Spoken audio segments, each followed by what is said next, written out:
The House will please come to order.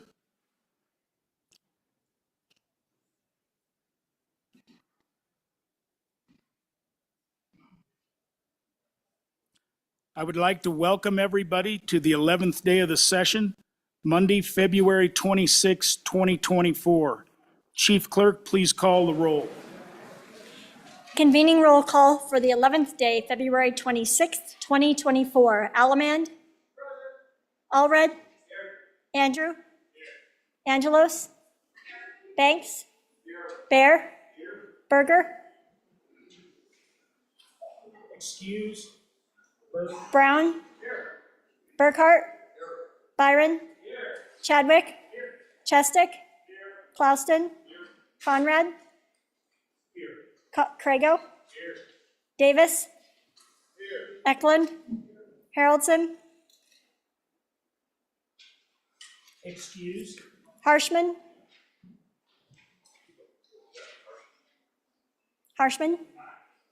Heiner? Henderson?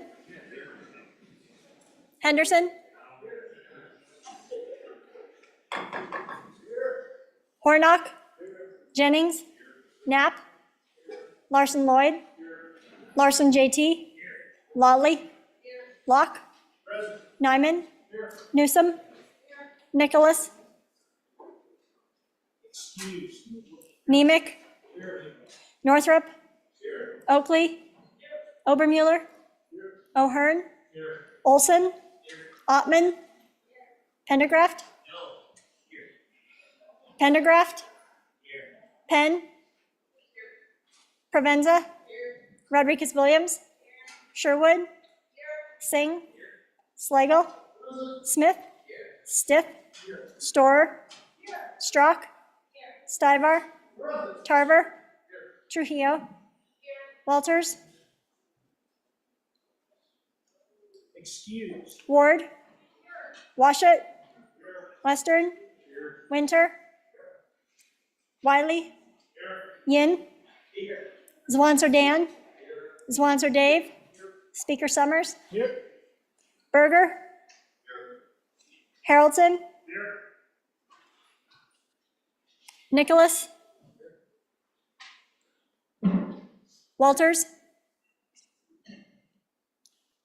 Excused for now. This coming through the door will just go really slow. Walters? 62 present.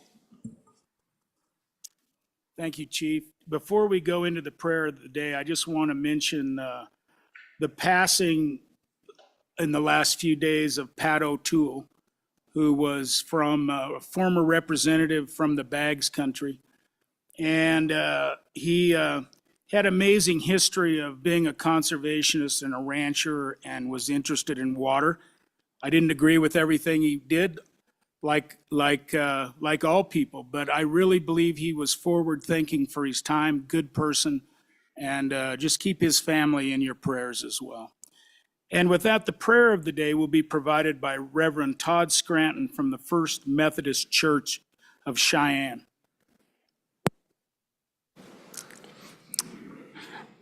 Please pray with me. Holy One, on behalf of these gathered here, as we begin a new week of gathering to do the work of your people, I ask for your guidance and your blessing.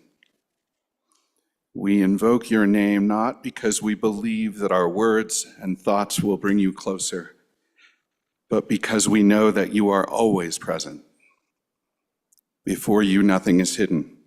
Every place we go, you are there before us.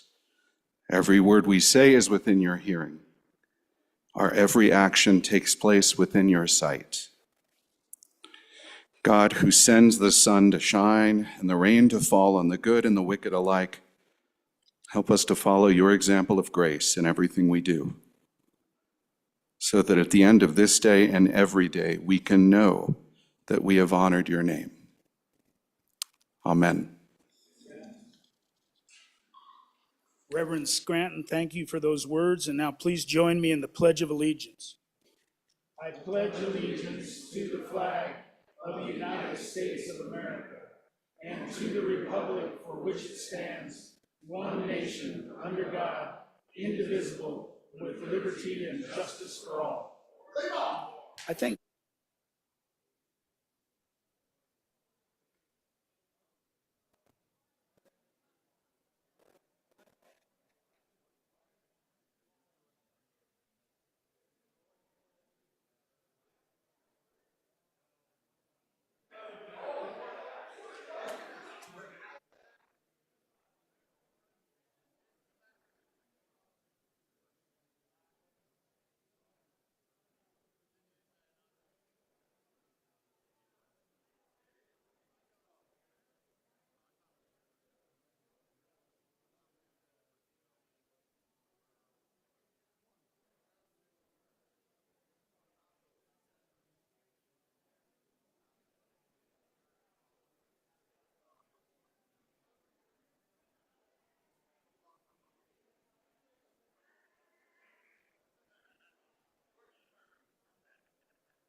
the House would please come back to order. Well, now it's loud enough, maybe a little too loud now. Anyway, Chairman Newsom, do you have a privilege? I do. Privilege of the floor. Please. Thank you, Mr. Speaker. Many of you that have been here for any time at all know that the Cody Youth for Justice group has been coming here for almost 25 years, and that they are the reason we have a seatbelt law. That was, I think, their first activity here. So they are here supporting several bills, and I'd like to introduce them. We have Sunday Shoe, Christian, if you'd stand up, Christian Dudrick, Hunter Daly, Royce Lineberger, Ingrid Anderson, Mina Hensley, Macy Cranfield, who is the granddaughter of Steve Cranfield, who used to serve in this very body, and whose grandparents got married in the Capitol. Kristen Boydson, Adelaide Hall, Addie Conaway, who I met, she went to National Speech and Debate last year with my niece, Sahaley Allen, Kelly Joyce, and Aiden Simpson Gallagher, who is the grandson of Alan and Ann Simpson. So please welcome Cody Youth for Justice. They'll be around lobbying on bills.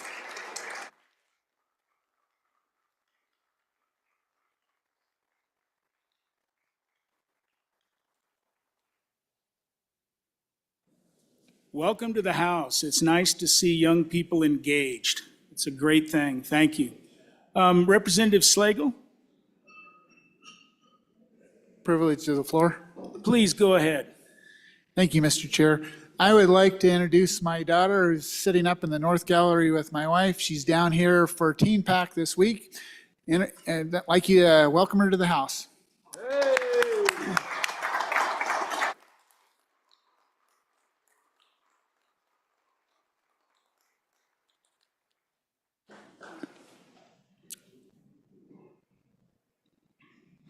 Representative Conrad, do you have a privilege? Mr. Speaker, thank you for the privilege. I would like to introduce a group of folks whose primary goal is to support and advocate for local economic development in our respective communities. Specifically, to make this even more worthwhile, they're going to provide you lunch today down on 53 and 54. But may I introduce to you the Wyoming Economic Development Association. Please stand up.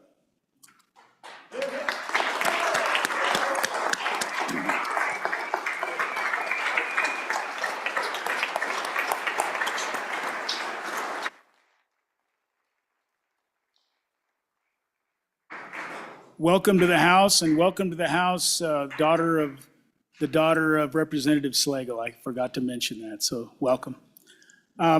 Representative Larson JT, privilege, Mr. Speaker, privilege of the floor. please.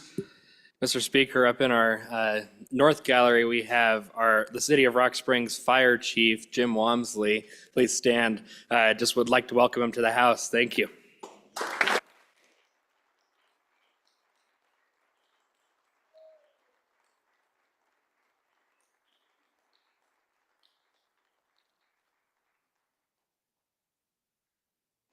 Welcome to the House, and thank you to all firefighters for all the work they do around the state of Wyoming. Representative Oakley, Mr. Speaker, privilege of the floor. please. Thank you. So I looked up at the gallery today and saw two of my favorite men from my community in Riverton, some of the hardest working, most thoughtful, community-minded men that I have the pleasure to know and work with. One, Dr. Brad Tyndall there with Central Wyoming College, if you'd stand up. And Kevin Kursishnik, he's our local economic guru. So I appreciate you two men and all you do, and welcome to the House.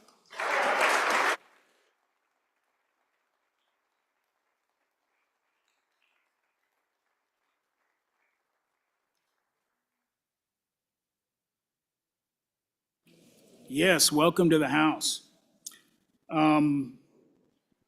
The doctor of the day, we got one more. All right, Representative Allred, Privilege to the floor. please go ahead. Mr. Speaker, I've seen you do this at times, but I'd like to introduce the page that we have for today. Kinsley Merritt, would you please stand up? I think Kinsley knew these kids that were up in this South Gallery, didn't you? Yeah. anyway, she's working with Senator Dockstader and myself, so give her a warm welcome.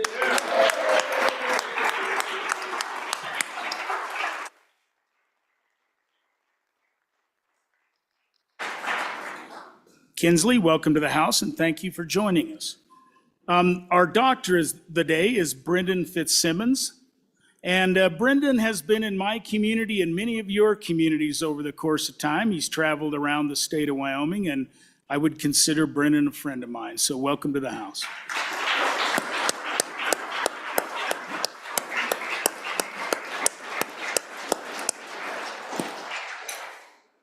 Representative Ottman, privilege? Mr. Speaker, privilege of the floor, please. You bet. Okay, today, and I keep looking around to see, I have two friends from Fremont County, Rhonda and Mike Connor, and they are here today visiting, but also they run a veterans company, a stonework company, Fremont Stoneworks in Riverton.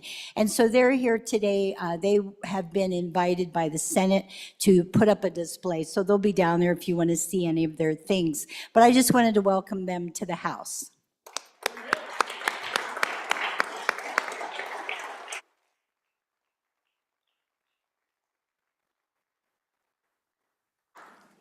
Fremont Stoneworks, welcome to the House. I hope I got that right. All right, good deal. Anybody else? Is that a Representative Jennings at the mic or not for a privilege? No? All right, there is a privilege for anybody that gets the last donut, I guess. And so, all right. I think we're ready for Journal Committee report. Your Journal Committee reports that the Journal of February 23rd, 2024 has been read and recommends that it be approved. Representatives Chestick and Ward. Thank you. One other note, you know, the good representative from the land of wheat made me a gavel, and then another gavel was made as well. And I want to tell the story of this gavel as well. So, and it's got some wood issues that the good representative from the land of wheat explained, because it's the same substance, the same wood, but it's made out of the cottonwood tree that they cut down in front of the Capitol. So this gavel was made from a chunk of that cottonwood tree, and our former Senator Fred Emmerich made the gavel and did his inlay work and all that. Now, if it holds true to form, I probably split it open with the gavel. But anyway, I want to I wanted to recognize that and thank him for that. And let's see if we got anything else that we need to get done. It looks like, Chief, we don't have that presentation yet moving across, do we? We'll have a very nice presentation today, you know, on a fireman, and that I think would be shortly, but I think I'll try to get some Senate files on first reading to begin with. So we're at that order of business of Senate files on first reading. The first Senate file for our consideration is Senate File 32. The reading clerk will read the bill. Senate File 32, sponsored by Judiciary. First reading of the bill. Hemp limitations on psychoactive substances. Senate File 32 is referred to Committee Number 1, Judiciary.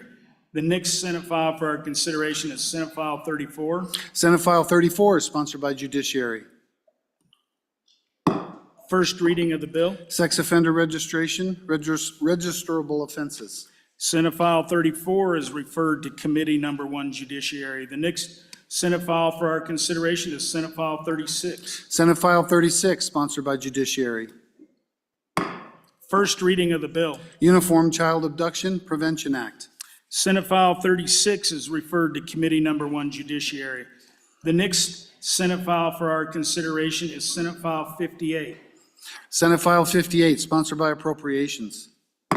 First reading of the bill. Investment of State Unemployment Insurance Trust Fund. Senate File 58 is referred to Committee Number 2, Appropriations. The next Senate file for our consideration is Senate File 59. Senate File 59, sponsored by Appropriations. First reading of the bill. Federal Unemployment Compensation Trust Fund Adjustment. Senate File 59 is referred to Committee Number 2, Appropriations. The next Senate file for our consideration is Senate File 67. Senate File 67, sponsored by Appropriations. First reading of the bill. Public Employee Retirement Plan Contributions. Senate File 67 is referred to Committee Number 2, Appropriations.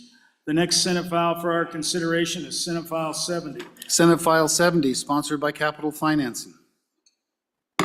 First reading of the bill. Investment Modernization, State Non-Permanent Funds 2. Senate File 70 is referred to Committee Number 2, Appropriations. The next Senate file for our consideration is Senate File 18. Senate File 18, sponsored by Tribal Relations.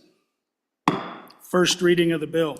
Indian Child Welfare Act, Safe Haven Amendments. Senate File 18 is referred to Committee Number 3, Revenue. The next Senate file for our consideration is Senate File 37. Senate File 37, sponsored by Tribal. First reading of the bill.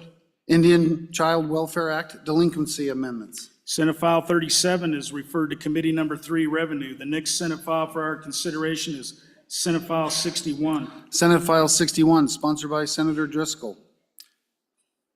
First reading of the bill. Education, Charter School Amendments. Senate File 61 is referred to Committee Number 4, Education. The next Senate file for our consideration is Senate File 13. Senate File 13, sponsored by Agriculture. First reading of the bill. Federal Land Use Plans, Legal Actions Authorized. Senate File 13 is referred to Committee Number 5, Agriculture. The next Senate file for our consideration is Senate File 65. Senate File 65, sponsored by Water. First reading of the bill. Temporary Water Use Agreements, Amendments. Senate File 65 is referred to Committee Number 5, Agriculture. The next Senate file for our consideration is Senate File 22. Senate File 22, sponsored by Corporations. First reading of the bill. Public Service Commission, Electricity Reliability. Senate File 22 is referred to Committee Number 7, Corporations. The next Senate file for our consideration is Senate File 26. Senate File 26, sponsored by Corporations. First reading of the bill. Special District Vacancies.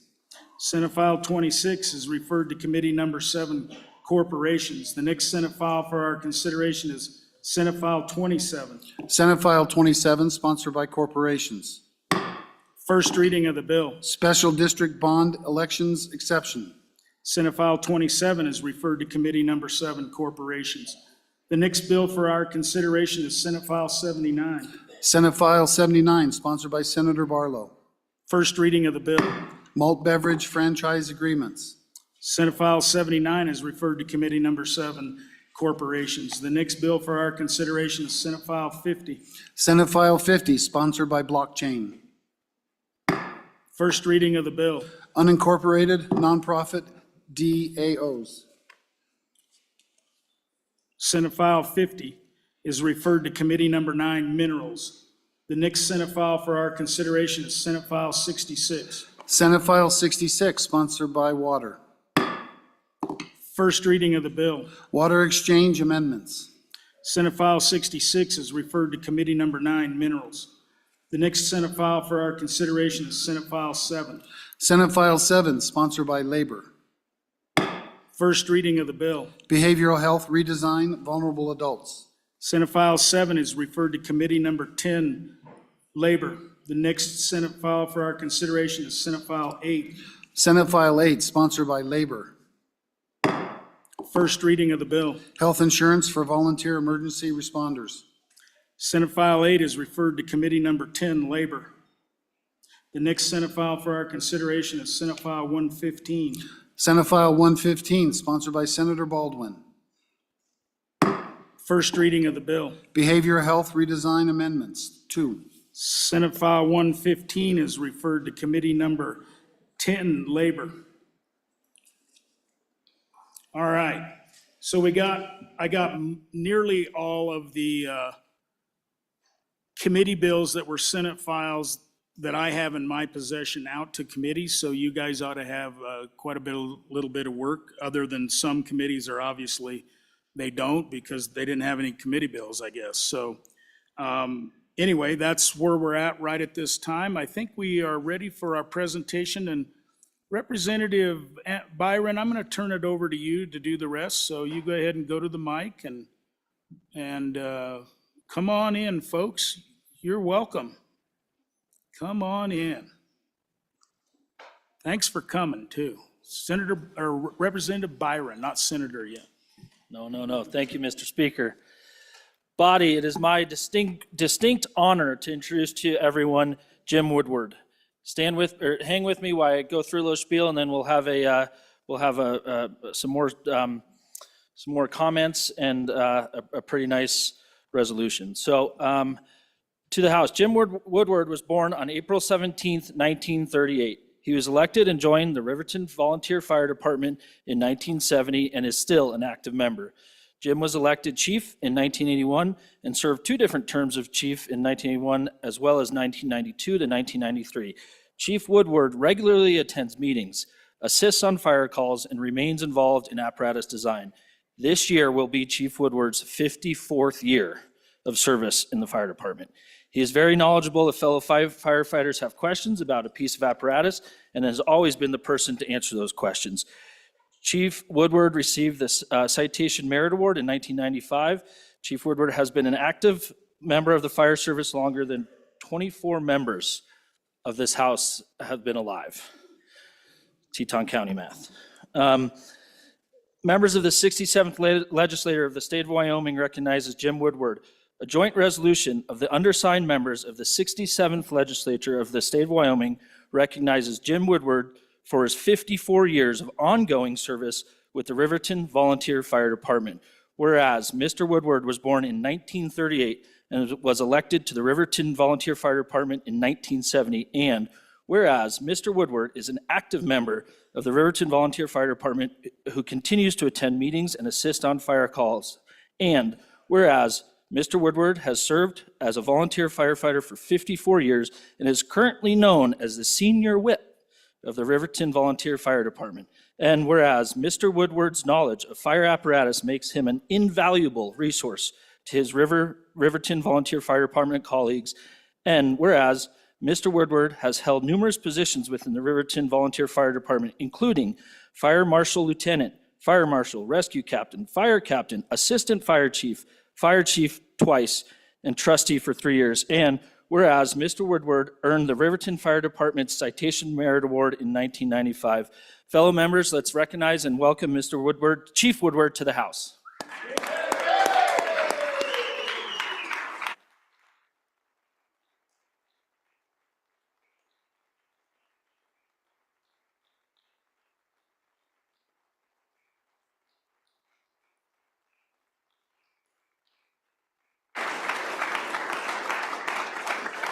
Mr. Speaker, I'd also like to recognize the entourage Chief Woodward has bought. Please stand up. This is his whole family that's come in from across the state, and many other retired and current fire chiefs from that great county of Fremont. So welcome.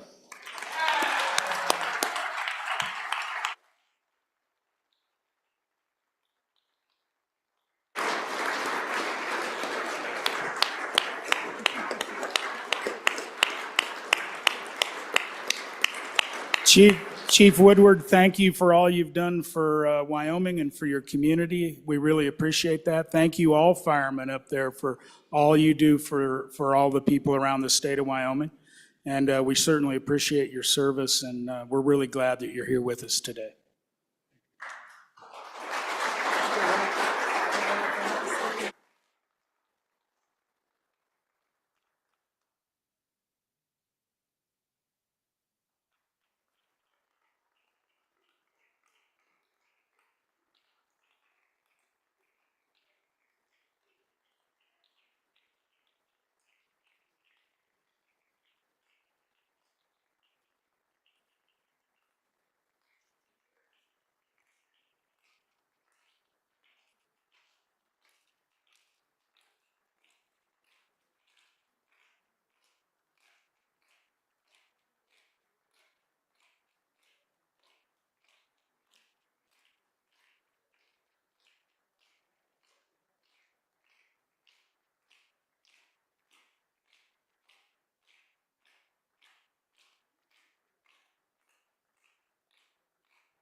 Awesome. That was really good to see, really nice to see people like that in our communities. And yeah, nice presentation. Thank you, Representative Byron. Does anybody else have any privileges before I move on? I think we have a reporter or two. Oh, Representative Larson Lloyd. You know, Mr. Chairman, Mr. Woodward's a great guy. For those of us that would time to time frequent the Riverton Sales Barn, his wife made the greatest pies ever. And I think she deserves a round of applause. 40 years, 40 years.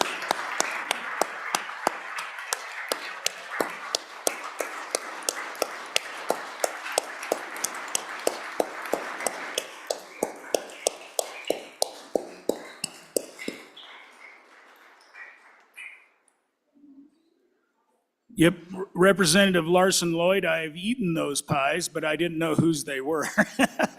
Representative O'Hearn, Privilege of the floor, Mr. Speaker. please. We've been speaking about a lot of years here, and I don't know, I talked to the good lady. She's been married for 67 years to that gentleman. Somebody with almost as many years as that. It's Landon Brown's birthday today, so stand up and give Landon a birthday sing. Day to you.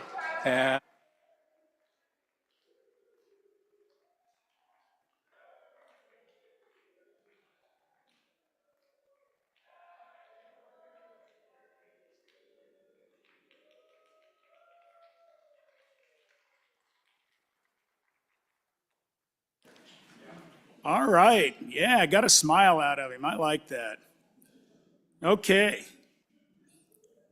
So here's how the day goes. Where's my majority floor leader? Go ahead. Right.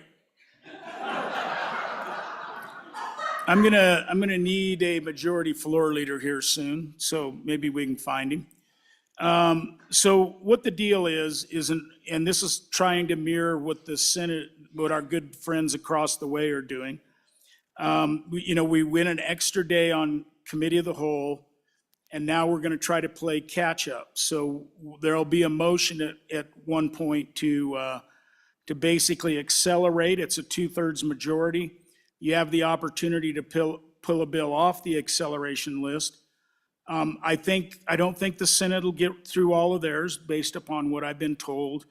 So, it'll be all right if we go another day on them. But every time we push more business, and it becomes tougher. Hold it, Chief, they're not accelerating in the Senate? So likely no. So maybe we're not accelerating. So we'll just slow down and do it like normal. All right. So with that, we'll do second reading, we'll do third reading, then we'll do that tomorrow. What do we got? Oh, yeah. Standing committee reports. Senate File 5, sponsored by Labor, Organ Transplant Recipient Protection, an act relating to insurance. Mr. Speaker, your committee number 10, Labor, Health, and Social Services, to whom is referred Senate File 81 engrossed, Hospital or Healthcare District Created Entities Immunity, respectfully report same back to the House with the recommendation that it do pass. Ayes, Representatives Chadwick, Clouston, O'Hearn, Yin, Zwanitzer. Noes, Representatives Hornock, Penn, Trujillo, Ward. Representative Zwanitzer, Chairman. Senate File 35, sponsored by Judiciary. Public Records, DOC Investigations, an act relating to public records. Mr. Speaker, your committee number 1, Judiciary, to whom is referred Senate File 45, Vulnerable Adults, Civil Cause of Action 2, respectfully report same back to the House with the recommendation that it do pass. Ayes, Representatives Chestick, Craigo, Haroldson, Jennings, Nemec, Oakley, Provenza, Rodriguez-Williams, Washit. Representative Washit, Chairman.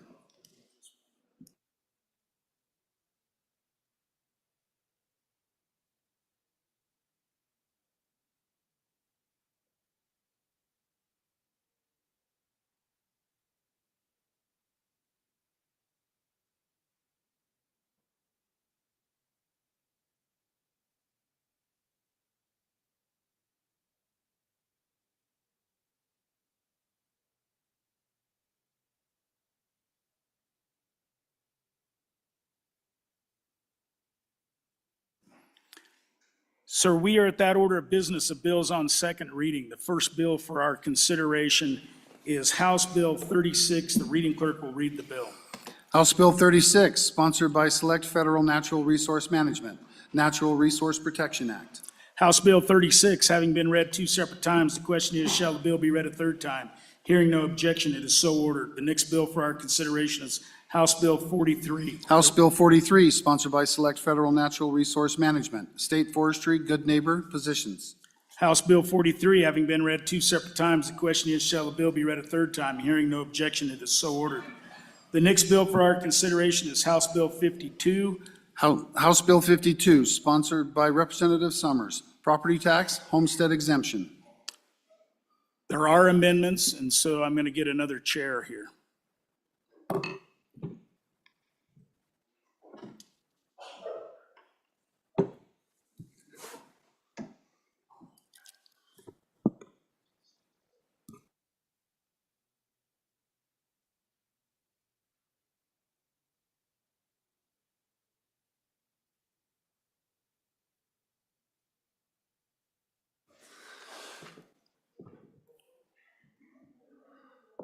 The first amendment for our discussion is second reading amendment number 1 to House Bill 52. Vice Chair Oakley.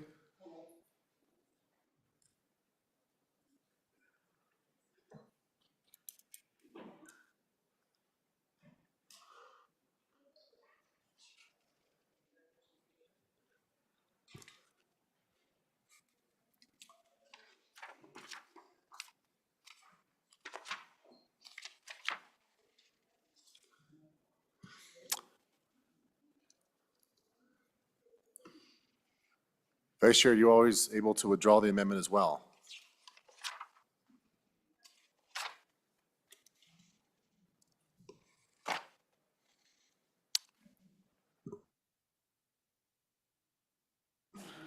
Sorry about that, Mr. Chairman. I will respectfully withdraw amendment number 1. Second reading amendment number 1 to House Bill 52 has been withdrawn. The next amendment for our consideration is second reading amendment number 2 to House Bill 52. Speaker Summers.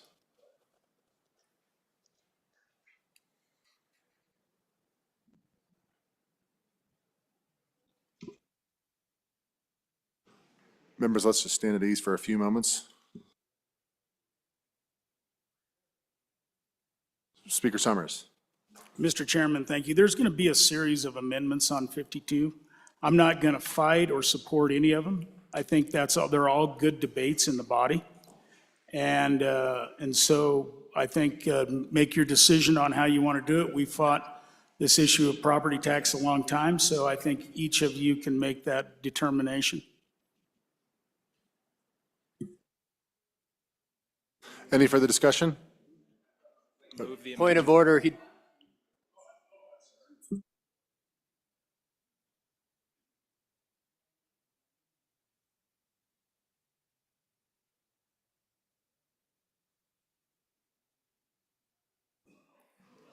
All right.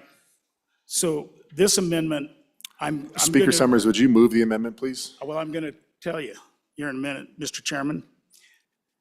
Second reading amendment number 2 to House Bill 60, I'm going to withdraw. And kind of on the bill, like I said, on 52, I think all of these amendments, we've talked about it a long time. I think whatever amendments brought, just make your own decision. The reason I withdrew the one I did is I really think you should only be eligible for one of these exemptions, except the one that is the one that regulates the rate increase. And so that's why that amendment didn't work. And I'm trying to do the 3 things at one time, so there you go. The next amendment for our consideration is second reading amendment number 3 to House Bill 52. Chairman Olson. Thank you, Mr. Chairman. I move second reading amendment number 3 to House Bill 52 and do ask for your favorable consideration. So what this language is it deals with the definition of a person under the bill. I'm trying to mirror the language in 2 of the bills that we've already passed through. So House Bill 45 and House Bill 3 have this exact same language. So if we don't make this change It's a little strange to me if we end up adopting all of these bills as an example. But all this amendment does is it says that a person, if they occupy their residence and their residence happens to be titled in the name of a corporation, partnership, or LLC, as long as they occupy it and they actually have a share or membership interest in those companies, then it still fits the definition of a person. So this is meant to capture maybe your local rancher who put the ranch in an LLC as an example, or it might be a family that put their home in an LLC as well, a family LLC. With that, I'll take any questions. Any member for their first time? Any member? Seen question being called? Chairman Olson, would you like a second time? All right. All those in favor of second reading amendment number 3 to House Bill 52, please say aye. All those opposed, say no. Second reading amendment number 3 is adopted. The next amendment for our consideration is second reading amendment number 4 to House Bill 52. Representative Storer. Thank you, Mr. Chairman. I move amendment number 4 to House Bill 52 and ask for your favorable consideration. This amendment just kind of evens the playing field across the age differentiations that are currently in the bill. Right now, the original idea of this bill was to help older people more than younger people. But I would argue we have House Bill 3 that actually is providing a significant property tax reduction, 50% for older Wyomingites who have been here for a long time. So adding this one in just doesn't make sense to me. And I think it makes more sense to do something that's equitable across all residents. So that's the reason for bringing this amendment. Thank you. Any discussion? Speaker Summers. Mr. Chairman, thank you. My only question would be to the bringer is what impact will that have on the fiscal note? So talk about the fiscal note. Does it increase, decrease? I think it's an interesting amendment. I think in third reading, I'm going to have something different but similar. So yeah, what was the fiscal note? So Any other member for their first time? Any other member for their first time before the sponsor? Seeing none, back to the sponsor, Representative Storer. thank you, Mr. Chairman.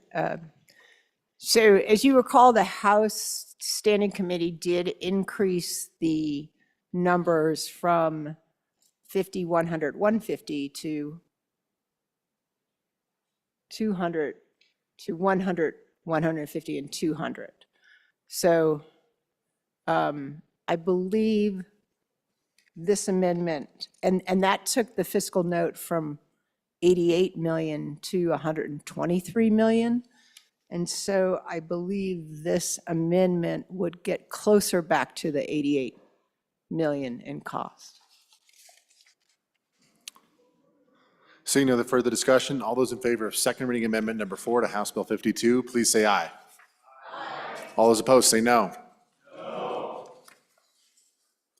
Second reading amendment number 4 to House Bill 52 has failed. Division being called. All those in favor, please stand.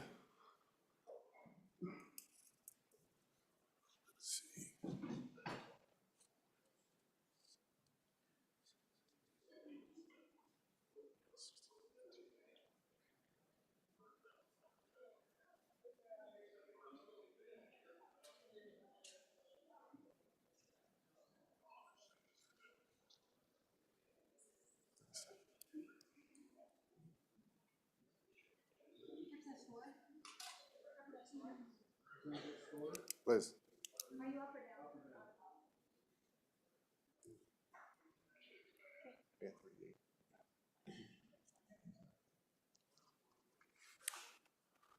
All those opposed, please stand.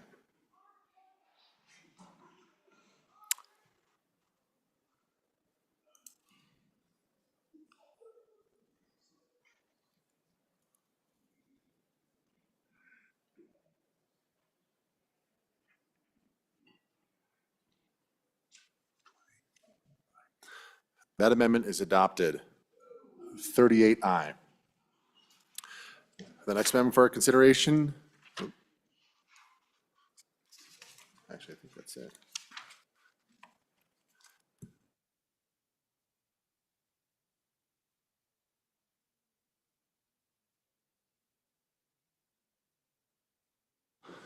With no further amendments, having been read two separate times, the question is, shall House Bill 52 be read a third time? Hearing no objection is so ordered. The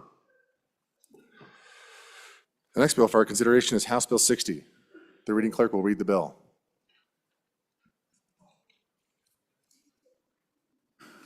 House Bill 60, sponsored by Agriculture, Excess Wildlife Population Damage Amendments. There are amendments. Second reading amendment number 1 to House Bill 60. Representative Davis. Thank you, Mr. Chairman. I'd like to move second reading amendment to House Bill number 60. And on page 3, line 15, just trying to nail down an area that the Game and Fish would actually look at for these implementations of this forage payment, by them identifying an area of critical designated concern is what the bill is about, or the amendment's about. And I appreciate an aye vote on this one, guys. Any further discussion? Any member for their first time? Any member for their first time? For the second time to the sponsor. Representative Davis? Call for the question. Question being called. All those in favor of second reading amendment number 1 to House Bill 60, please say aye. All those opposed say no. Second reading amendment number 1 is adopted.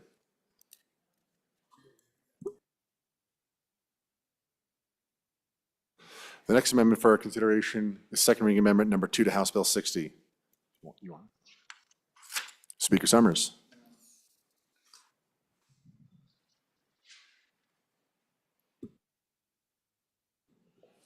Mr. Chairman.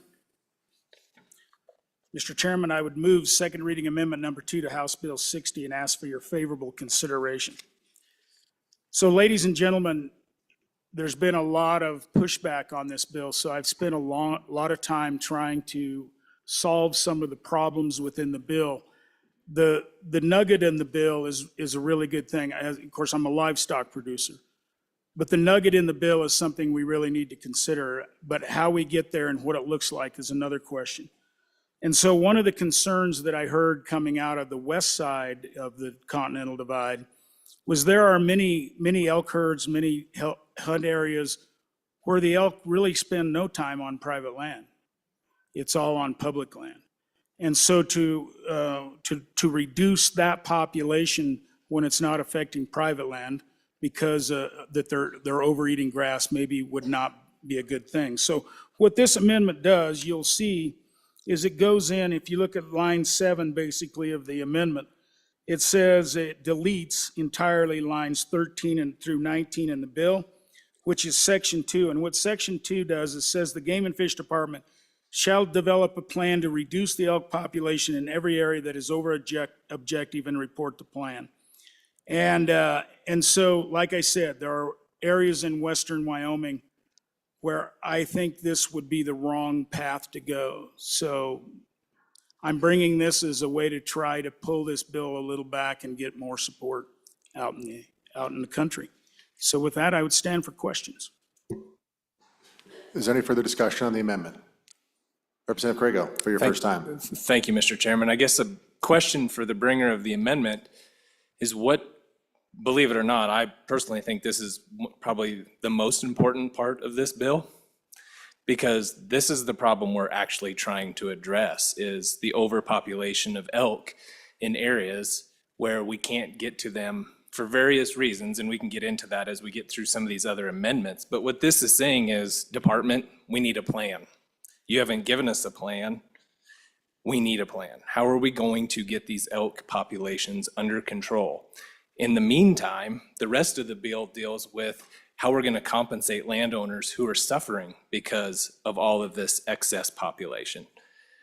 I understand there are places in western Wyoming where it may not be a problem, but in eastern Wyoming and central Wyoming, it's a huge problem.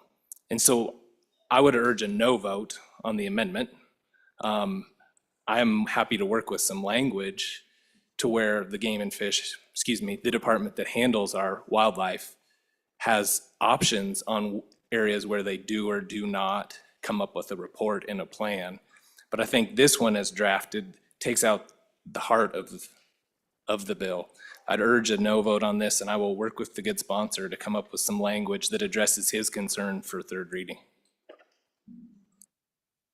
Any other member for their first time? Any other member for their first time? Any member for their second time before the sponsor? To the sponsor, Speaker Summers.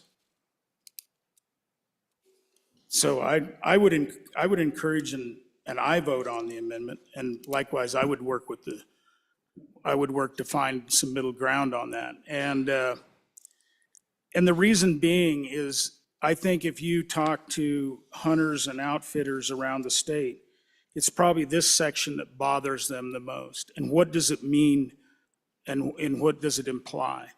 And so I think I wouldn't disagree that we need to reduce elk numbers. That's easier said than done in a plan. And it's also dependent. We've got some over-objective herds in our area that frankly aren't doing any harm to any private land. So still honor and support of the amendment. Seeing no further discussion, all those in favor of second reading amendment number 3 to House Bill 60, please say aye. All those opposed say no. Second reading amendment number 2 has not been adopted. Mr. Minority Whip, or Minority Floor Leader.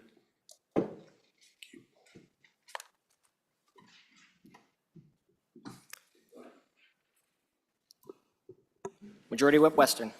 Thank you, Mr. Chairman. I move second reading amendment number 3 to House Bill 60. I apologize, members. I'm moving on the fly a little bit. I don't have a copy of it in front of me, but as you can tell by the number of amendments, there are a lot of issues with this bill. I have many, but I'm trying to just start with very simple ones and with a very simple fix. If you look at the amendment, really it does two things, and if someone wanted to divide this, they could. That might chew up more time, but the first thing is right there on line 1 is it deletes state or. Without this amendment, it is entirely possible that a stock grower can have a lease of state land, and then if a herd comes in and just really grazes this thing down to the nub, that they could go file damage claims on that lease. That means that the state is paying, that the department in question that manages our wildlife is paying money not to the state on land that the state owns, but right to that particular producer who has the lease. I have issue with that for a couple of reasons. One, I think that there's some constitutional concerns. Those lands are managed for the beneficiary of our schools. We all know this. So that means that money that would otherwise be going towards the beneficiary to meet those trust management objectives would then be going to the person who owns the lease. There's that angle. And furthermore, if it's land that they don't specifically own, and they're being compensated for it on grass that they may lease but do not own, I have issues with that component of it. The second part of this amendment, as you can see, starts there on page 2, line 14. And the reason I bring this part is this. It is also conceivable and allowable that if a landowner who outfits their ranch, let's say they bring in 5 hunters a year, 10 hunters a year that pay thousands and thousands of dollars to hunt big game, they could turn around and count those hunters that they're already making money off of, not just, a $100 trespass fee, but serious money. They can then turn around, herd comes in, grazes it down to the nub, they could go to the department in question, and they could say, the department will say, well, did you let hunters on your ranch? And they said yes, and they're allowed to count those paying hunters towards them versus average members of the public. So that one's trying to say, hey, if you're going to include those types of folks in your head count that you submit to the department, you can't include the ones that are already paying you thousands of dollars in the first place that you were going to let on to hunt no matter what. So that's the amendment. I'm happy to answer any questions. Representative Crago. Thank you, Mr. Chairman. So just a little bit of background on how state land leases work. So you pay in advance for those, as a landowner. So when you make the payment in advance for that lease, you're basing that on what the total AUMs are available for the lease. So you pay that whether you use it or not. It's not like federal lands where you pay on actual use. It's what the state determines that land is usable for and how many total AUMs are available on that land. So, and you're paying in advance. So you don't know when you make the payment whether a huge herd of elk is going to come in. And so for that part of the amendment, it really doesn't work. And on the second part of the amendment, we're talking about, the language says no compensation. And so I think, although I understand the concept and I appreciate the concept, and I think we can come up with some language to deal with that problem, the way it's written, I mean, it looks to me like you couldn't even apply for, if, for example, somebody comes in and hunts on your land and gives you a landowner coupon, for example, you wouldn't be able to cash that in the way that particular amendment is drafted. It says no compensation. If you take money from them, no compensation. So I would urge a no vote on this particular amendment for those two reasons. Thank you, Mr. Chairman. Representative Slagle.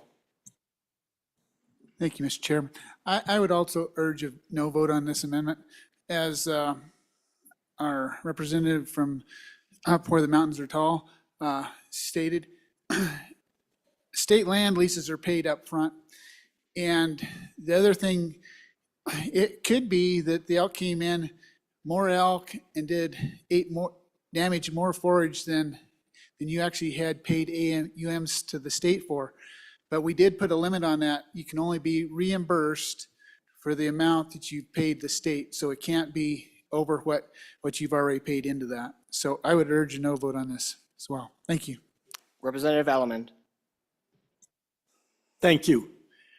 I urge a no vote because in a rancher's business plan, he knows he has so many acres, and maybe 1,500 acres of this is state lease.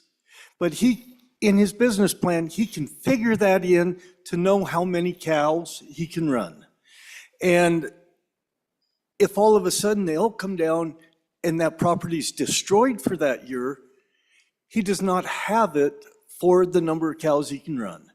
So it does need to be figured in for his business. Thank you.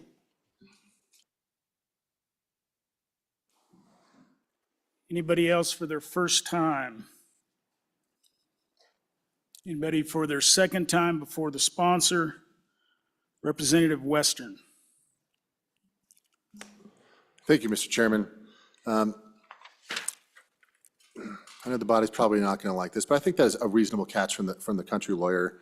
You know, when someone does come in and if they harvest, you are entitled to a landowner coupon. It's only about $16 or so, but no less, that is technically pecuniary in nature. So I think it's a good catch. We can come back on third reading, but I do think that the first component of the amendment does have merit. So I'm going to go ahead and divide the amendment. Division 1 is lines 1 through 2. Division 3 is lines 3 through 6.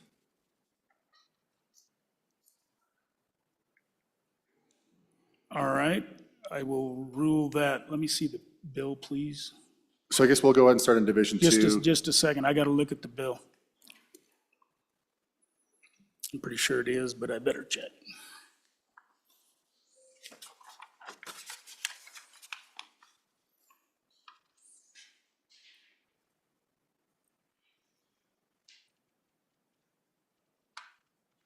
It is divisible. Which one do you want? You want to start with Division 1 is 1 through 2, Division 2?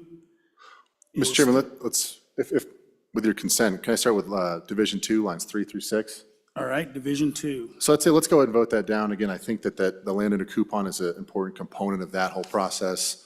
We can come back on third reading and get where we achieve the intent and ensure that the language also does that. So let's go ahead. I ask for a no vote on Division 2. Anybody want to speak on Division 2? Nope. All right, all those in favor of Division 2 signify by saying aye. All those opposed? No. So Division 2 has failed. Division 2 of second reading amendment number 3 has failed. We are now on Division 1. Representative Western. Thank you, Mr. Chairman. I would encourage an aye vote. I certainly appreciate that when someone goes in to bid on state lands that they have to pay up front.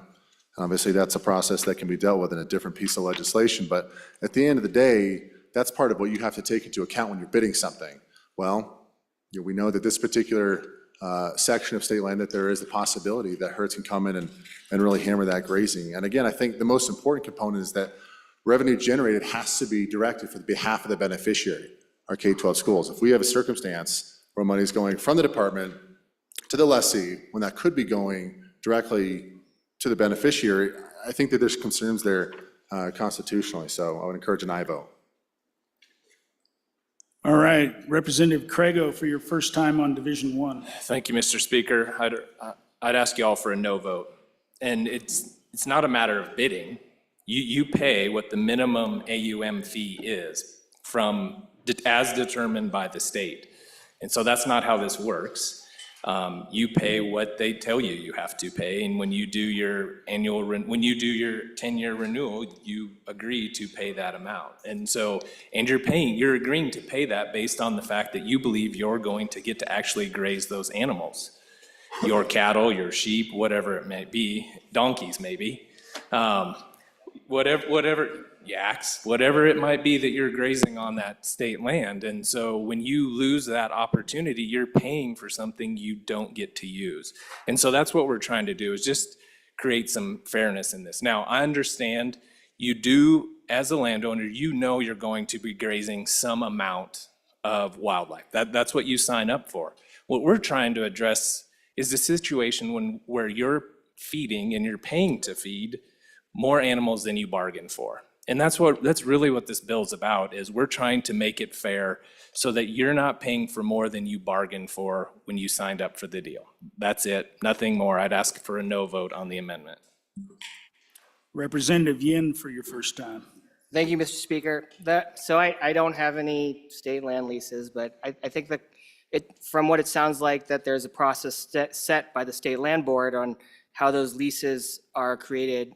For those that do get involved in that process of state land leases, does the State Land Board take into consideration wildlife damages and nuisance damages when they set that lease rate? So I guess the ultimate question is that already put into the lease price when they determine the value of the lease that they ask a lessor to pay? Anybody else for their first time? Anybody for their second time before the sponsor? Representative Craigo for your second time. Thank you, Mr. Speaker. So to address the good minority floor leader, I believe so at some level. That's what I was talking about a little bit ago, is you undertake some amount of responsibility for that when you sign up for the lease. We're talking about extraordinary damages due to large elk herds, and that's really what we're talking about. You understand that you're going to be feeding certain amount of deer, certain amount of antelope, certain amount of elk, whatever the animals that are, common in your area. You're undertaking that. We don't have a problem with that. But what the landowners are trying to sort out is, when those herds become so large, should we bear the sole responsibility for feeding those? And I would suggest to you the answer is no. The good teacher had a question for me. Are we compensating more than what you pay? The answer to that is no. The bill specifically provides that on state land, you can only get back the amount of loss you've actually suffered, and it can only be up to the amount of what you paid per AUM to the state for the state land use, no more, because then we run into some sublease issues and some constitutional issues. It's only up to the amount that you actually paid. So essentially, it's what I would call like a refund. You're not having to pay for what you weren't able to use. Thank you, Mr. Speaker. Anybody else for their second time before the sponsor? Representative Western. Thank you, Mr. Chairman. I certainly appreciate that type of conundrum, right? That you're expecting to be able to graze a certain amount of animals and the AUMs that you have paid for. But again, I think those lands are set up to benefit our schools, and they're constitutionally required to do so, to generate revenue on behalf of the beneficiary. And so I think we've got a situation where revenue could ultimately be going to someone else other than the beneficiary. It's not an insignificant amount. I'm sure if we add up all the state leases that are out there and ones that could be subject to this, it could be potentially hundreds of thousands of dollars that is not going towards meeting those trust management objectives. So That's my concern here, and I call for the question. Okay, all those in favor of Division 1 of second reading amendment number 3 signify by saying aye. All those opposed? No. Division 1 has failed. Representative Western, you're going to have to come up here because I have.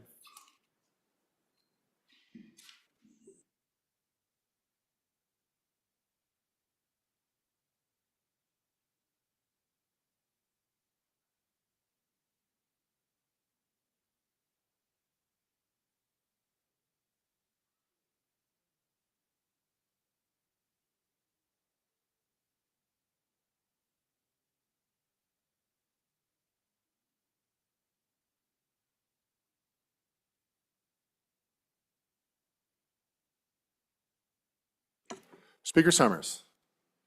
Mr. Chairman, kind of reading the room, I am going to withdraw second reading amendment number 4 from House Bill 60. Amendment number 4 to House Bill 60 has been withdrawn. Speaker Summers. Mr. Chairman, I'm going to withdraw second reading amendment number 5 to House Bill 60. Seeing no objection, second reading amendment number 5 has been withdrawn. The next amendment for consideration is second reading amendment number 6. Representative Sherwood. Mr. Speaker, I read amendment number 6 to House Bill 60, or move and ask for your favorable consideration. Members, if this bill passes, I want to ensure that the landowner has access to the department's tools to offer management of wildlife and hunters on the property. So for those who may not be familiar with Access Yes, this is a tool that allows the landowner to negotiate with the department to set terms regarding the length of hunting, the hunting season, which species are harvested, and the dates that access will be allowed. The amendment essentially says that the landowner cannot file for compensation if they're not enrolled in the Access Yes program. And I want to remind the body in the department's Chapter 28 rules, to get reimbursed, the landowner has to allow hunting access. So this amendment is not changing that. What it is saying is that the landowner is enrolling in the Access Yes program. And the benefit of that is that there is an increased law enforcement presence on that property, increased wildlife management, which is desperately needed, and it allows the management of the hunters to fall to the department instead of the private property owner. So instead of the owner taking those phone calls, will you let me on your property? Can I hunt? Knocking on the door at all hours. Game and Fish then manages the map, the access, the slips. It takes all that stress away from the landowner and having to be burdened with these extra people on the property. So again, all I'm suggesting is that they already have to allow hunting in order to get compensation. This is a better tool to manage that and takes the stress off that private property owner and allows the negotiation between that owner and the department to set the rules of that hunting season. So I ask you for your favorable consideration. Any member for their first time? Representative Nyman. Thank you, Mr. Chairman. Just on and against this, and I'll give you a specific case that I deal with right now. I have, for all of you and anybody that's looking at maps, I have a 640-acre school section that is completely isolated.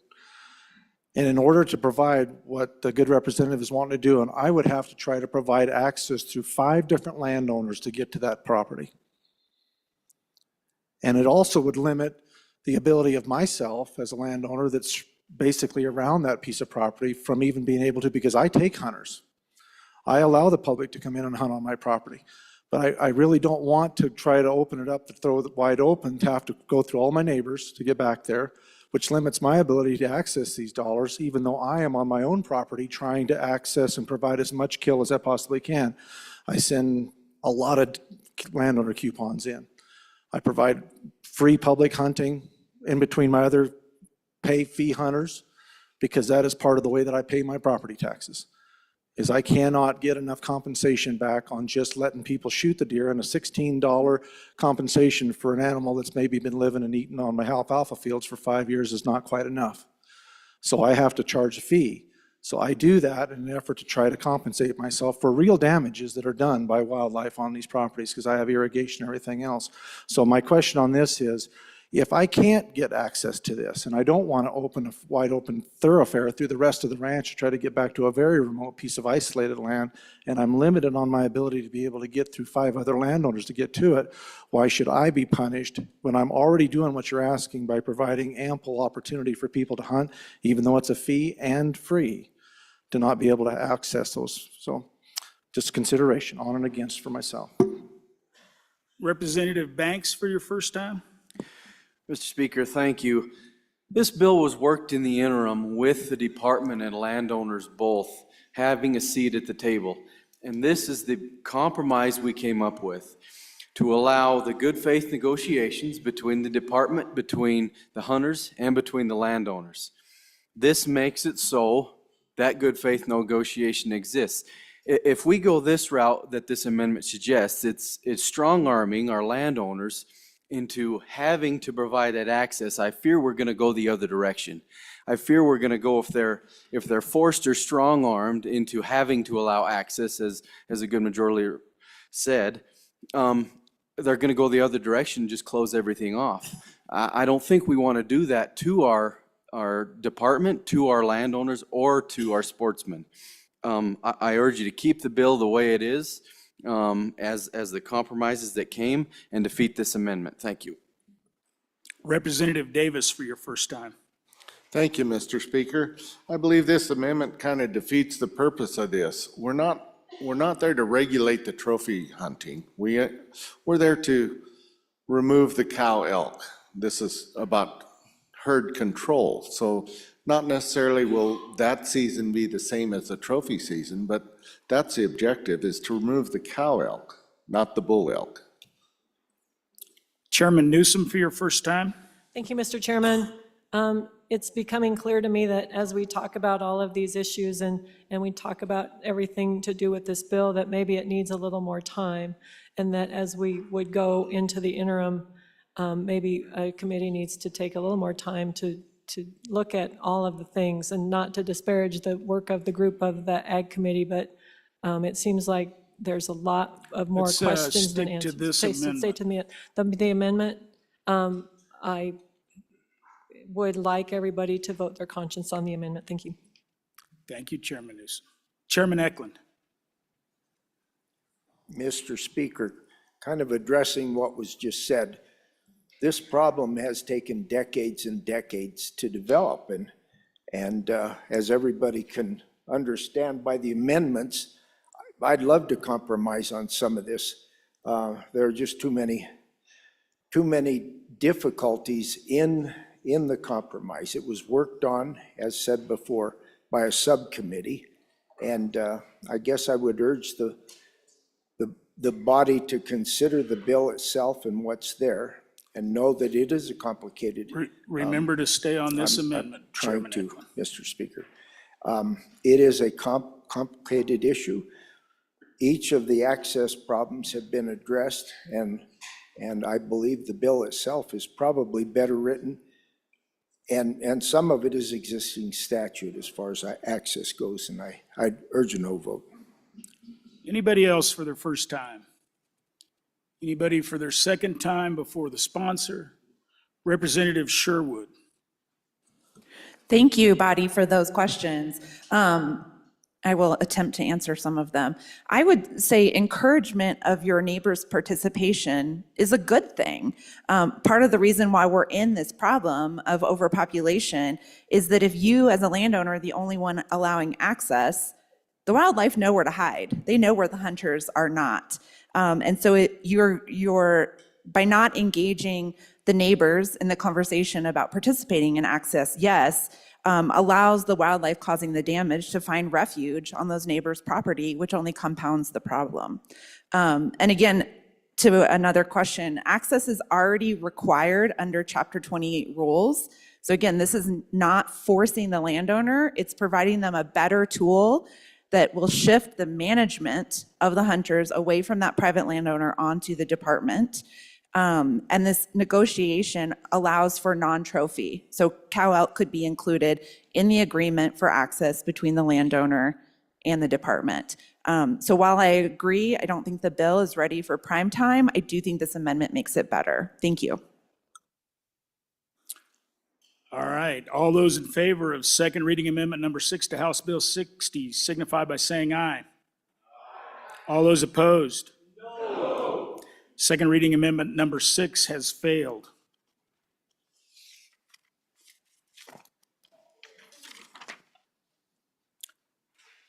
House Bill 60 having been read 2 separate times, the question is, shall the bill be read a third time? Hearing no objection, it is so ordered. The next bill for our consideration is House Bill 75. House Bill 75, sponsored by Appropriations, Public Property Amendments. House Bill 75 having been read 2 separate times, the question is, shall the bill be read a third time? Hearing no objection, it is so ordered. The next bill for our consideration is House Bill 86. House Bill 86, sponsored by Representative Brown, Vehicle Lien Amendments. House Bill 86 having been read 2 separate times, the question is, shall the bill be read a third time? Hearing no objection, it is so ordered. The next bill for our consideration is House Bill 93. House Bill 93, sponsored by Representative Heiner, Animal Reimbursement Program Account Amendments 2.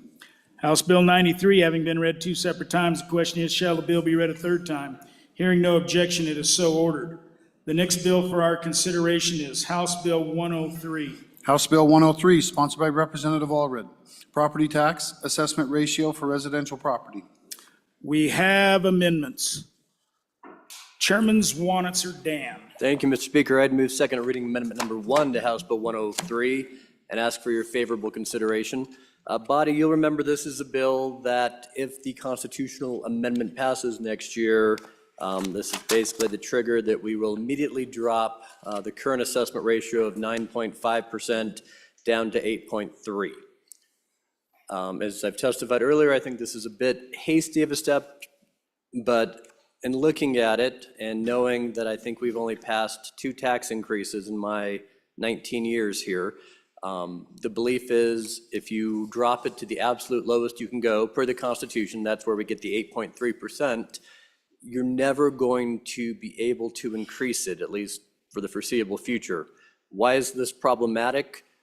Because a whole lot of other things are coming into play as soon as we separate residential property, right? We didn't take this step last year. We could have had a partner bill with a constitutional amendment. We did not. So what this does, and again, if you exempt residential, you put residential at 8.3, either you're taking the $80 million hit, or we're going to come back and look at commercial or agricultural or other classes to figure out how to keep these ratios in effect. Again, the 9.5, just for the small history lesson, we've had that pretty much in place for 55 years now, right? For a long time, we did the 1967 replacement value up until when we codified this 9.5 in the late 80s, and it's been 9.5. And stability, I think, is good. So this is the halfway step that, yes, we can offer immediate relief. It's about 40 million. Crank that assessment down if this bill passes. But again, it leaves us some wiggle room to come back in the future next year and say, we have to balance out some other accounts and make sure everything is in sync, right?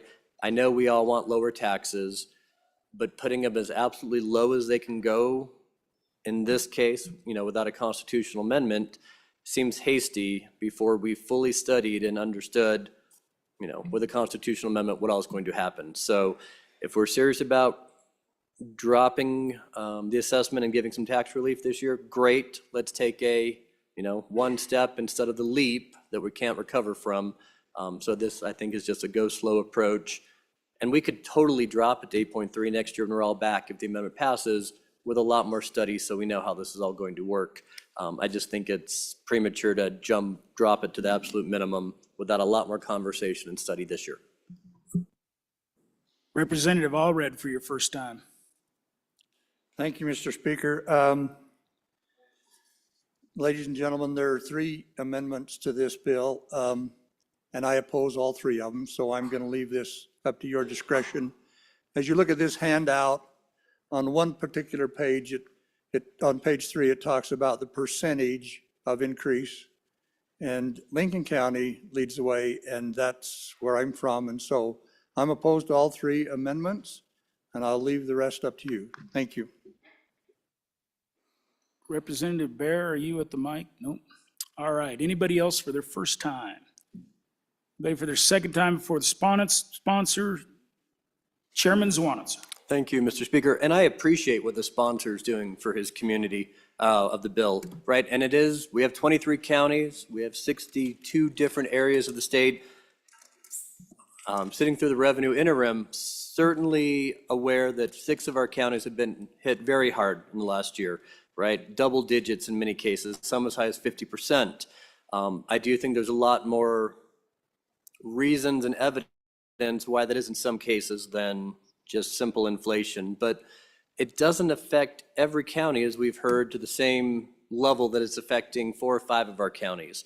And so while I can appreciate giving maximum tax relief possible at all times, I do think as a body, thinking about the whole state and how this affects every community and every county, it's better to take it slow and not put it at the absolute minimum with a lot more research. So certainly in favor of the bill with this amendment. I think it's a better step into the process, as we have 7 bills out there. This amendment makes this bill more palatable to my mind. All those in favor of second reading amendment number 1 to House Bill 103 signify by saying aye. Aye. All those opposed? Second reading amendment number 1 to House Bill 103 has failed. Division being called. All those in favor of second reading amendment number 1 to House Bill 103, please rise.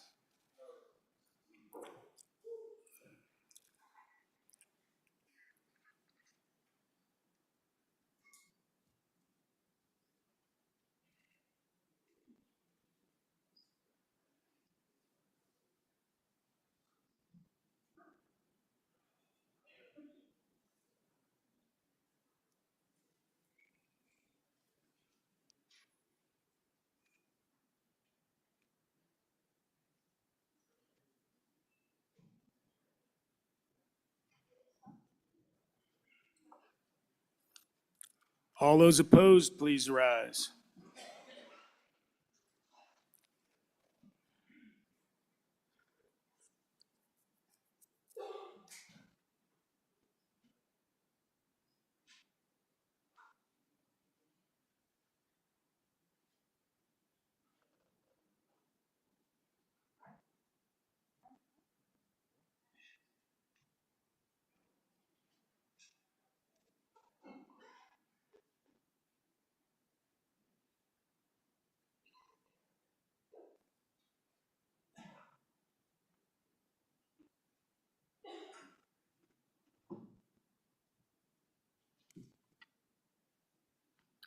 Okay. Thank you. Second reading amendment number 1 to House Bill 103 has failed, 28 to 33. The next amendment for our consideration is second reading amendment number 2, Representative Yin.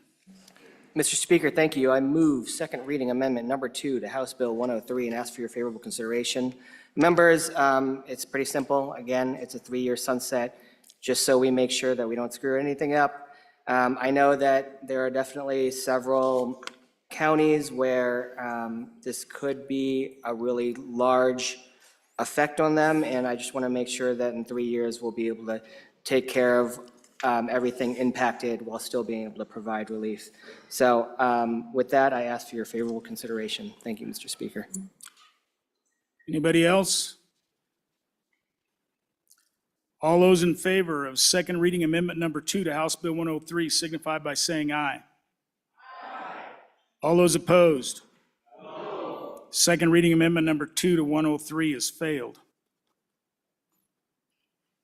The next amendment for our consideration is second reading amendment number 3 to House Bill 103. That would be Representative Storer.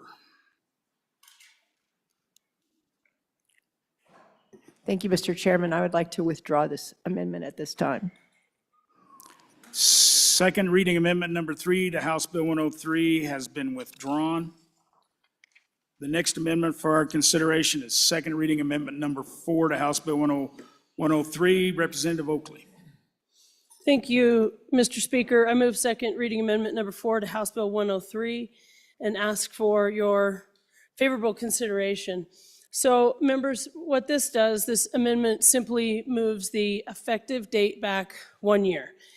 I think specifically with this bill, this is an important step in thoughtful decision-making and policy change that we're undertaking with this whole property tax reform.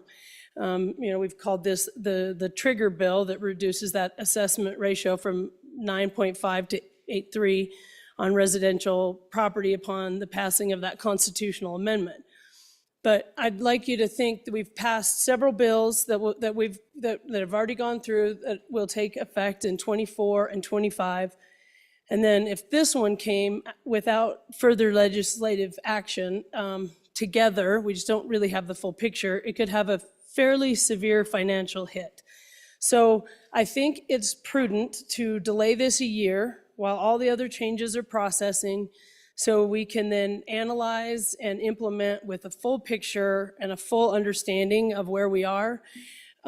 So I really think that this gives us just a little bit of time so we know where we're at. And I'd ask for an aye vote on this amendment.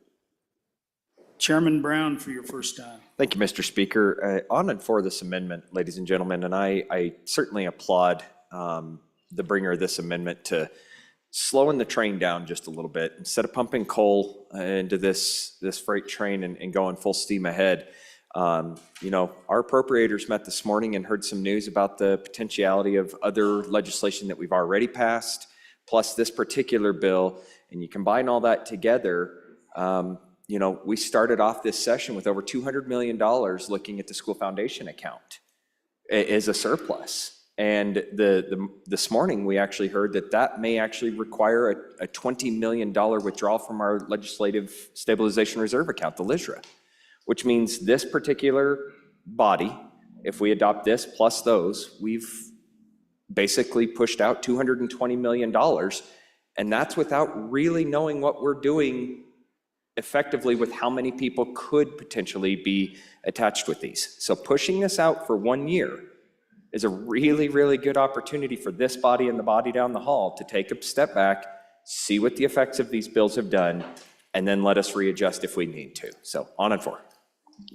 Chairman Washut for your first time. Thank you, Mr. Speaker.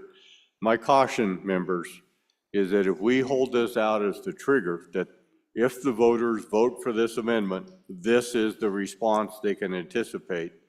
And then in the year after they vote in favor of the amendment, we change what the response is going to be. Do they feel like a little bait and switch is taking place there? That's my caution about voting for this push out for a year. Yes, it gives us time, but if we're trying to persuade voters to vote for the constitutional amendment by giving them some idea of what the result will be, and then we change up after they vote for the amendment, on it against the amendment. Anybody else for their first time? Anybody for their second time? First time, Chairman Harshman. Thank you, Mr. Speaker. The previous amendment on the previous homestead exemption bill, that we adopted, that's gonna be about 120 million, that 100,000 exemption. This one will be about 90 million a year. And, we're paying for the first one on appropriation of the general fund. This one is gonna be, we've got an appropriation of the bill, whether that survives the thing, it got stripped out. It's gonna be paid for by your local governments. And just so everybody knows that, it's gonna be a cut to those. These are all local taxes, right? Schools, counties, cities, special districts. And I just want to kind of get the cumulative effect of what we're doing. So we just did 100 million on an adopted amendment, general fund. This one will be out of local government. And I get it. I've been living property tax for a while. But just so we have this. Thank you, Mr. Speaker. Anybody else for their first time? Representative Storer for your first time. Thank you, Mr. Chairman. I have a different opinion of what the amendment on House Bill 52 did, just for the record. The House Standing Committee amendment increased the amount of exemption to $100,000. Is this on this amendment, on this bill? It is to the point that we actually did, I will just say that the amendment actually reduced the amount of money it cost. Thank you.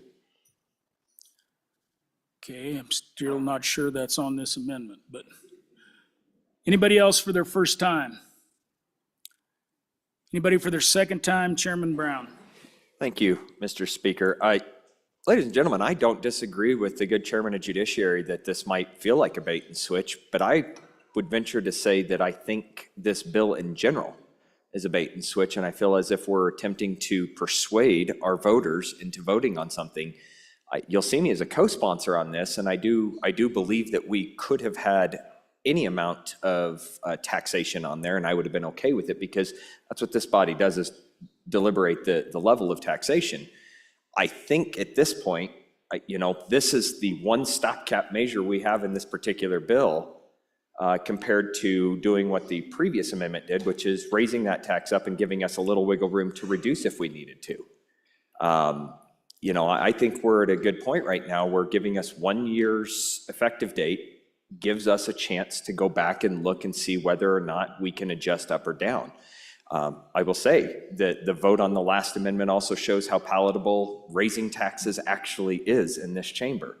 So giving us a year's delayed time, maybe, even as a co-sponsor on this bill, maybe we should be thinking a little bit harder about this and whether or not we want to have something out there to entice a constitutional amendment. Maybe we should let that pass on its own merit before we start talking about taxation. Anybody else for their second time before the bringer? Vice Chair Oakley. Thank you, Mr. Speaker. I would just say that I actually do completely disagree that it's a bait and switch. We're having this discussion right here. We're going to decide in this body, and all of that is transparent, and our voters know exactly what we're doing. Our constituents aren't idiots. This is all upfront. And very transparent, the whole process. And the second reason I think that's absolutely incorrect is that what we're trying to do, the bills that have already passed, we're talking about having this take effect in 2024. This assessment cycle, we're having the bills that have already gone through, we're talking about doing that immediately. We can't do that because this has to go to the voters in November. So, which is great. I think it's a great angle, and again, I applaud the bringer of this bill. But we can't do this immediate relief through this bill because we have to wait for that constitutional amendment to go through. So, but what we can't do is double up without having an understanding of what that is going to do. These huge effects on revenue that we're discussing here. And so the reality is doing it this way, where we allow the ones that we've already passed through this House to take effect, and then giving this a pause so we can analyze and make sure that we're doing the right thing for our counties, for our government, without a huge, severe financial impact. Taking this step in this way just makes sense. I'd ask that you vote aye. All those in favor of second reading amendment number 4 to House Bill 103 signify by saying aye. Aye. All those opposed? No. The chair is in doubt. All those in favor of second reading amendment number 4, please rise.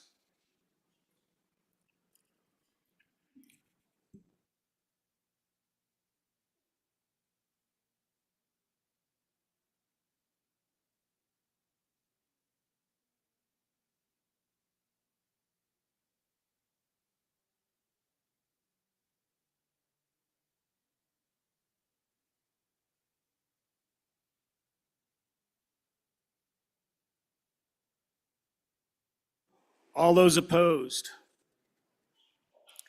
Less than 34. So second reading amendment number 4 to House Bill 103 has been adopted. Just a little caution on the last debate. When we talk about bait and switch, we're talking about somebody's intent when they run a bill. We're not here to discuss an individual's intent, We're here to discuss the merits of amendments and bills. All right, I think that's the last. Chief, is that the last one? All right.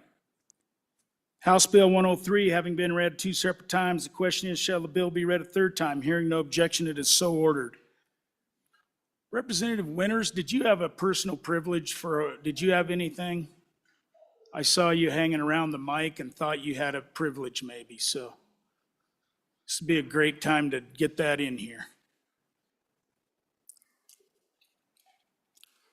Yes, thank you, Mr. Speaker. They may have left by now. I'm not sure if this is the same group or not, but the Hot Springs County Student Council was here with their advisor, London Jenks. I just wanted to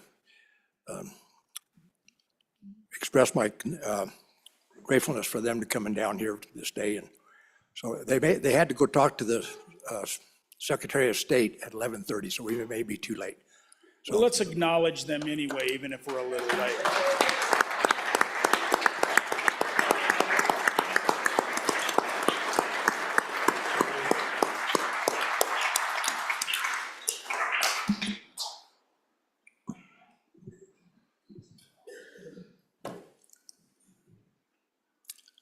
Okay, the next bill for our consideration is House Bill 125. House Bill 125, sponsored by Representative Haroldson, repeal gun-free zones and preemption amendments. We have amendments. Let's see, let me get them all straightened out here.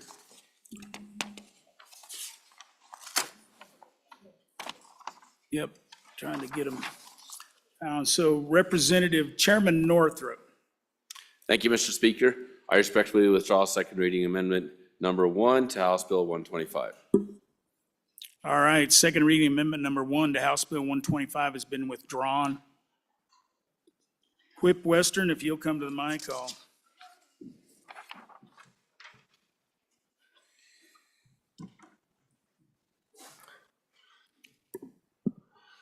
The next amendment for our consideration is second reading amendment number 2 to House Bill 125. Speaker Summers. Mr. Chairman, thank you. I'd move second reading amendment number 2 to House Bill 125.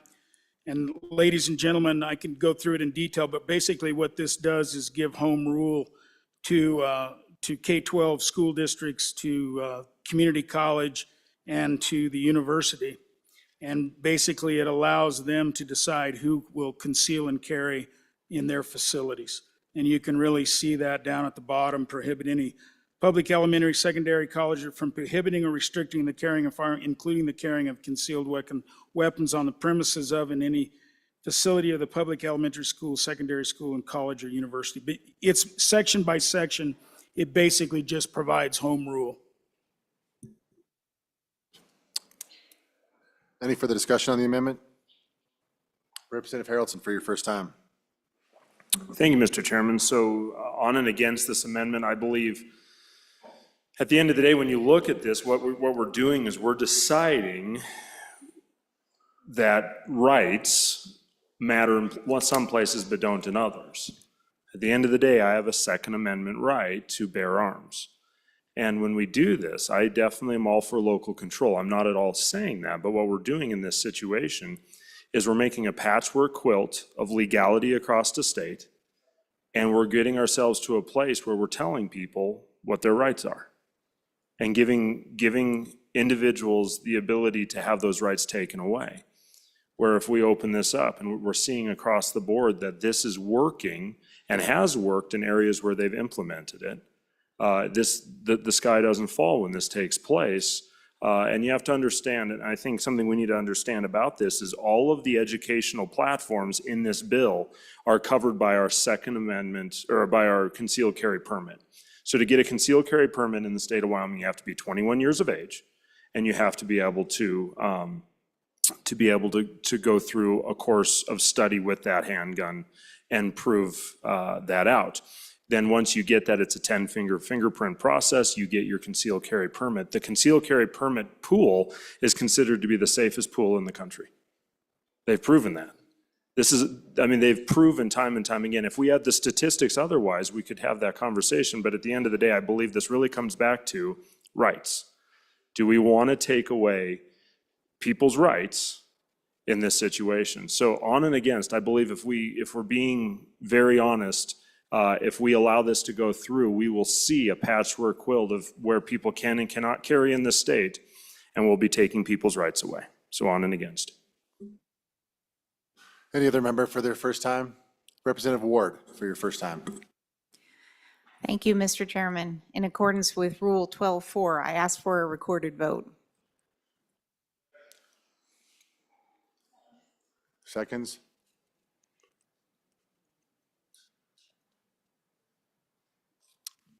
Any other member for their first time? Chairman Northrup. Thank you, Mr. Chairman. I like this amendment in that it puts the control back into the local boards that were elected, back into the trustees that you elect, that everybody in the state elects.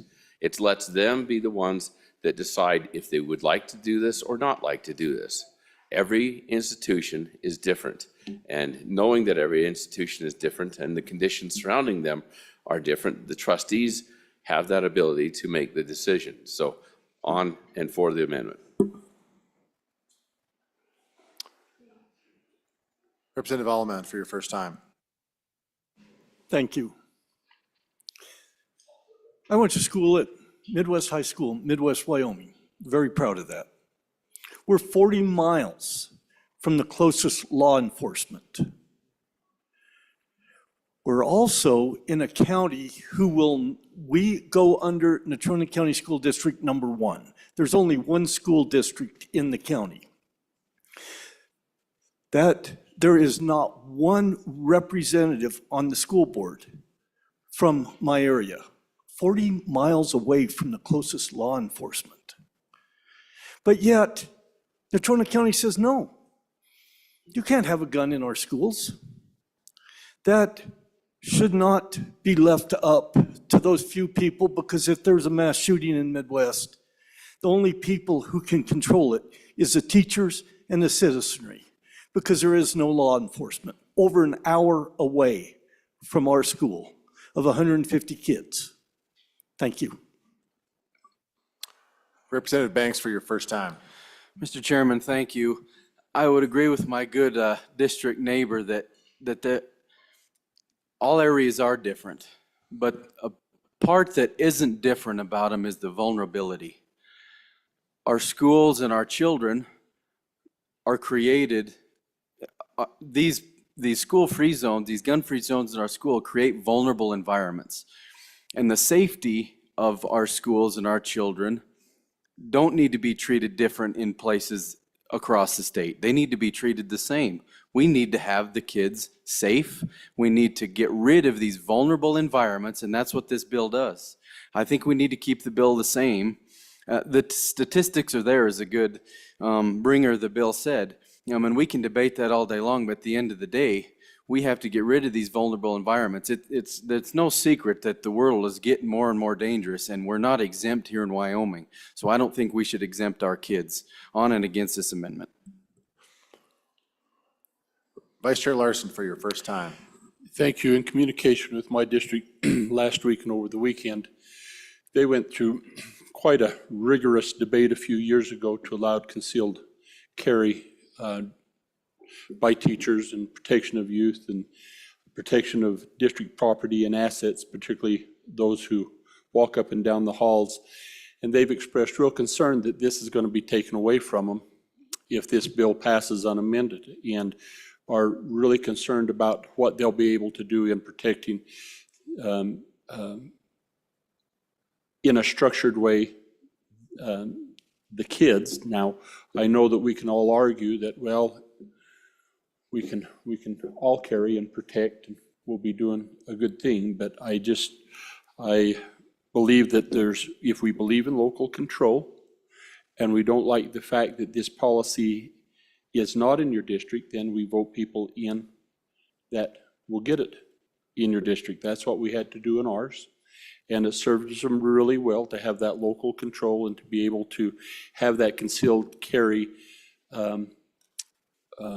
ordinance in their district policy. So I'd encourage an aye vote on this. Representative Pendergraft for your first time. Thank you, Mr. Chairman.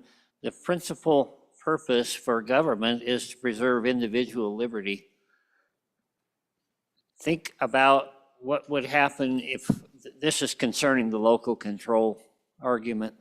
Think about how we might react if a local entity or agency began to repress the First Amendment right or any other natural rights given to us by God Himself. I think we'd have something to say about that, and I think we'd have a responsibility to step in and say, no, that's not the proper role of government. We are here first and foremost to uphold the Constitution, and the Wyoming Constitution and the U.S. Constitution are both very clear that these rights should not be infringed. One last point. We protect everything else of value with lethal force. Why not our children? Chairman Nicholas for your first time. Thank you, Mr. Chairman. So ladies and gentlemen, on and in favor of the amendment. And I think we need to take a step back from this constitutional argument because that decision has already been made. Our Supreme Court has found that our current laws and how we administer and how you administer and how you interpret the right to bear arms can be modified and has been modified in public places and in certain locations. And so this is not a battle about enforcing a mandatory constitutional right. I would suggest that that's a misnomer. What this bill does, it takes a certain position, a certain political position that is being espoused by this bill and imposing it over every school district in Wyoming and saying, we're going to decide this, you can't.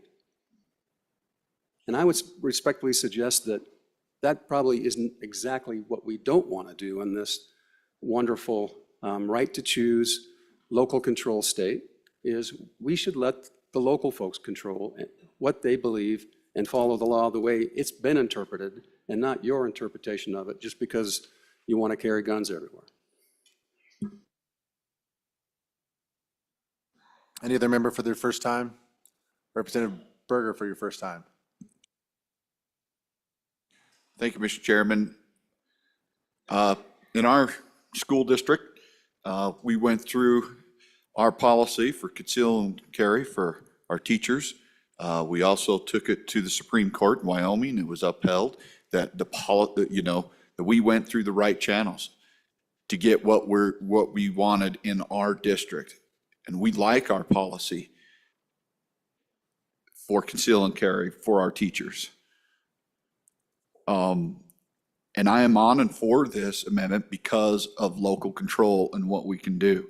I don't want to see that policy go away because it really keeps those folks who want to carry in our district trained.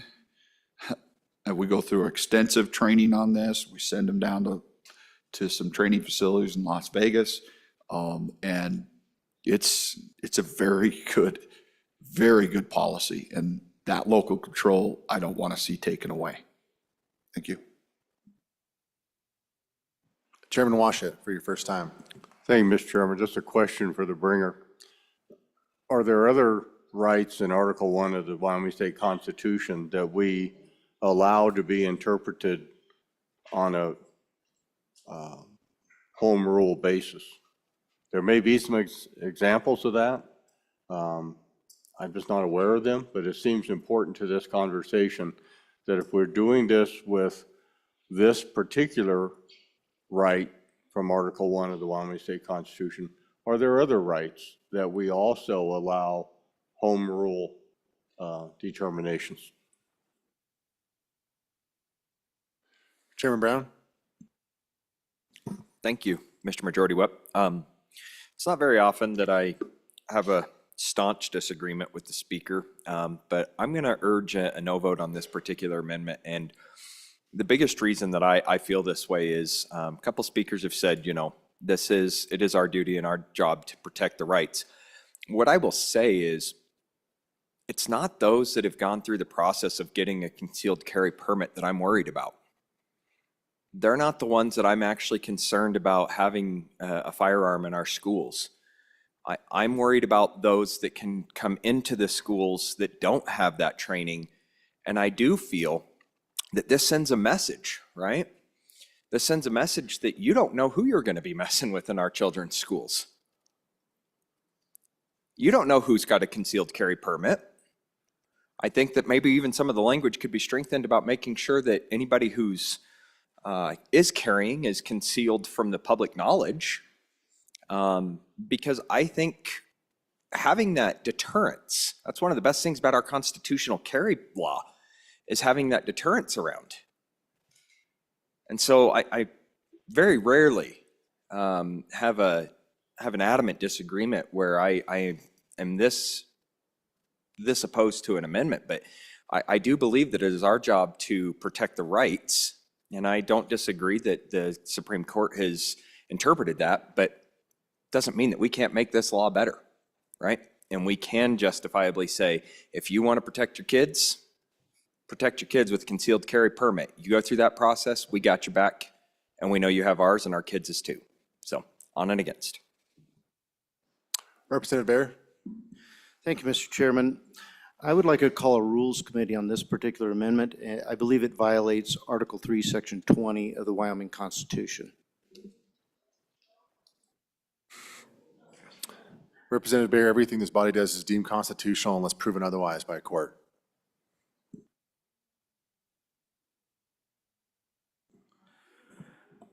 Mr. Chairman, I believe this does violate this because this is changing the intent of the bill. This is something that the body does need to decide at this moment, because we're taking a bill that is intended to make more accessible a particular area in our state, and we're bringing an amendment that goes in complete contrary to that. Chairman On Bear, and against the amendment. Are you calling a Rules Committee for germaneness, or? No, sir, I made my call for the Rules Committee. If you overrule me, I understand, but I'm stating that I still believe this is in violation of Article 3, Section 20 of our Constitution, and the members need to hear that.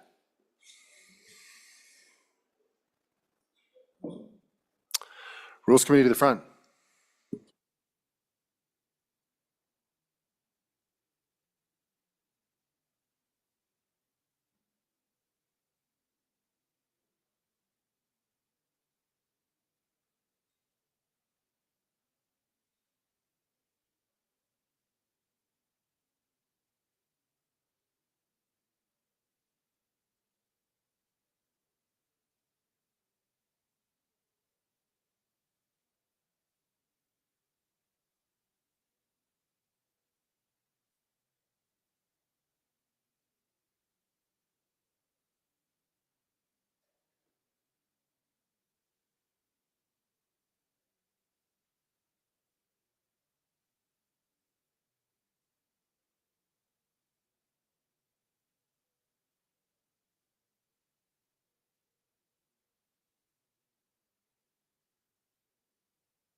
We have courts that make decisions every day and they conflict and then they'll come back later, and that's why we have appeals. Those rights are to be constant so that everyone knows. So you don't, Friday night, be completely legal, and Saturday night you become a felon for doing the exact same, exercising the exact same right. Local control, while it has very good intent to it many times, should not trump rights, period. There are places where we make decisions, and I've heard it said before, well, it has to be constitutional because we've done it many times. Listen, this body has done lots of things. That doesn't make them all constitutional, or doesn't make it correct. And so local control, while I'm a good supporter of that, in many cases, rights are not one of those things that local control gets to do. They do not get to take your rights. Your rights are God-given and acknowledged in our Constitution that they are God-given. So, on and against the amendment. Representative Davis for your first time. Thank you, Mr. Twister. I guess I'm having a little bit of an issue. As a grandfather traveling around this good state, going to all these sports games and stuff like that, if I'm concealed carry, am I legal here and not legal there? You know, so I need to be aware of what's going on. So I think what we as a body should be looking for here is consistency. What is consistent throughout this state? That's where I would favor. Representative Rodriguez Williams. Thank you, Mr. Chairman. On and opposed to the amendment. I have a question for the bringer of the amendment. I'm just curious if there's any, if the bill were to pass, is there anything that prohibits school districts from continuing to offer training to their staff or to their employees? I can tell you, when I shop in our local stores, I know dang well that the majority of the locals are concealed carrying. Concealed carry is everywhere in the large stores. We're surrounded by people that love to bear arms, including myself. A good former legislator once told me that there's some people who mistakenly argue that local government, by virtue of being local, is somehow allowed to violate individual rights. Think about that for a minute. On and opposed. Representative Trujillo for your first time. Thank you, Mr. Chair. I'm unopposed for this. I know it sounds scary to have guns in high schools and junior highs, but I'm going to give you an example of what's scary in my neighborhood. I had a neighbor shootout right in front of my house, which then carried out in cars. I'm in 4 blocks from a junior high, 4 blocks from a high school, and 5 blocks from an elementary school. This shooting took place in my neighborhood. What was to say this shooter wouldn't have, or, you know, the person running from the gun wouldn't have gone into the school for protection, and we wouldn't have had that, and we don't have that there. About a year later after that, we had another shooting in my neighborhood. Again, I'm blocks away from an elementary, junior high, and high school. Then we have high school kids that walk around with guns all day. And some of these, yeah, high school kids, but they're 18 to 21 years old because we hold kids until they can graduate. So if we look at this in my neighborhood, on one of the shootouts, it took 20 minutes for the police to respond. On the other shootout, it took another 30 minutes for the police to respond. Having somebody who has concealed carry would make me as a mother and grandmother feel just a little bit safe to deter these people. Thank you. Any other member for their first time? 17 have spoken so far. Do we want an 18th? Any member for their first time? Seeing none. Any member for their second time before the sponsor? Representative Alleman. Thank you. I keep hearing this about local rule, local control. What's local?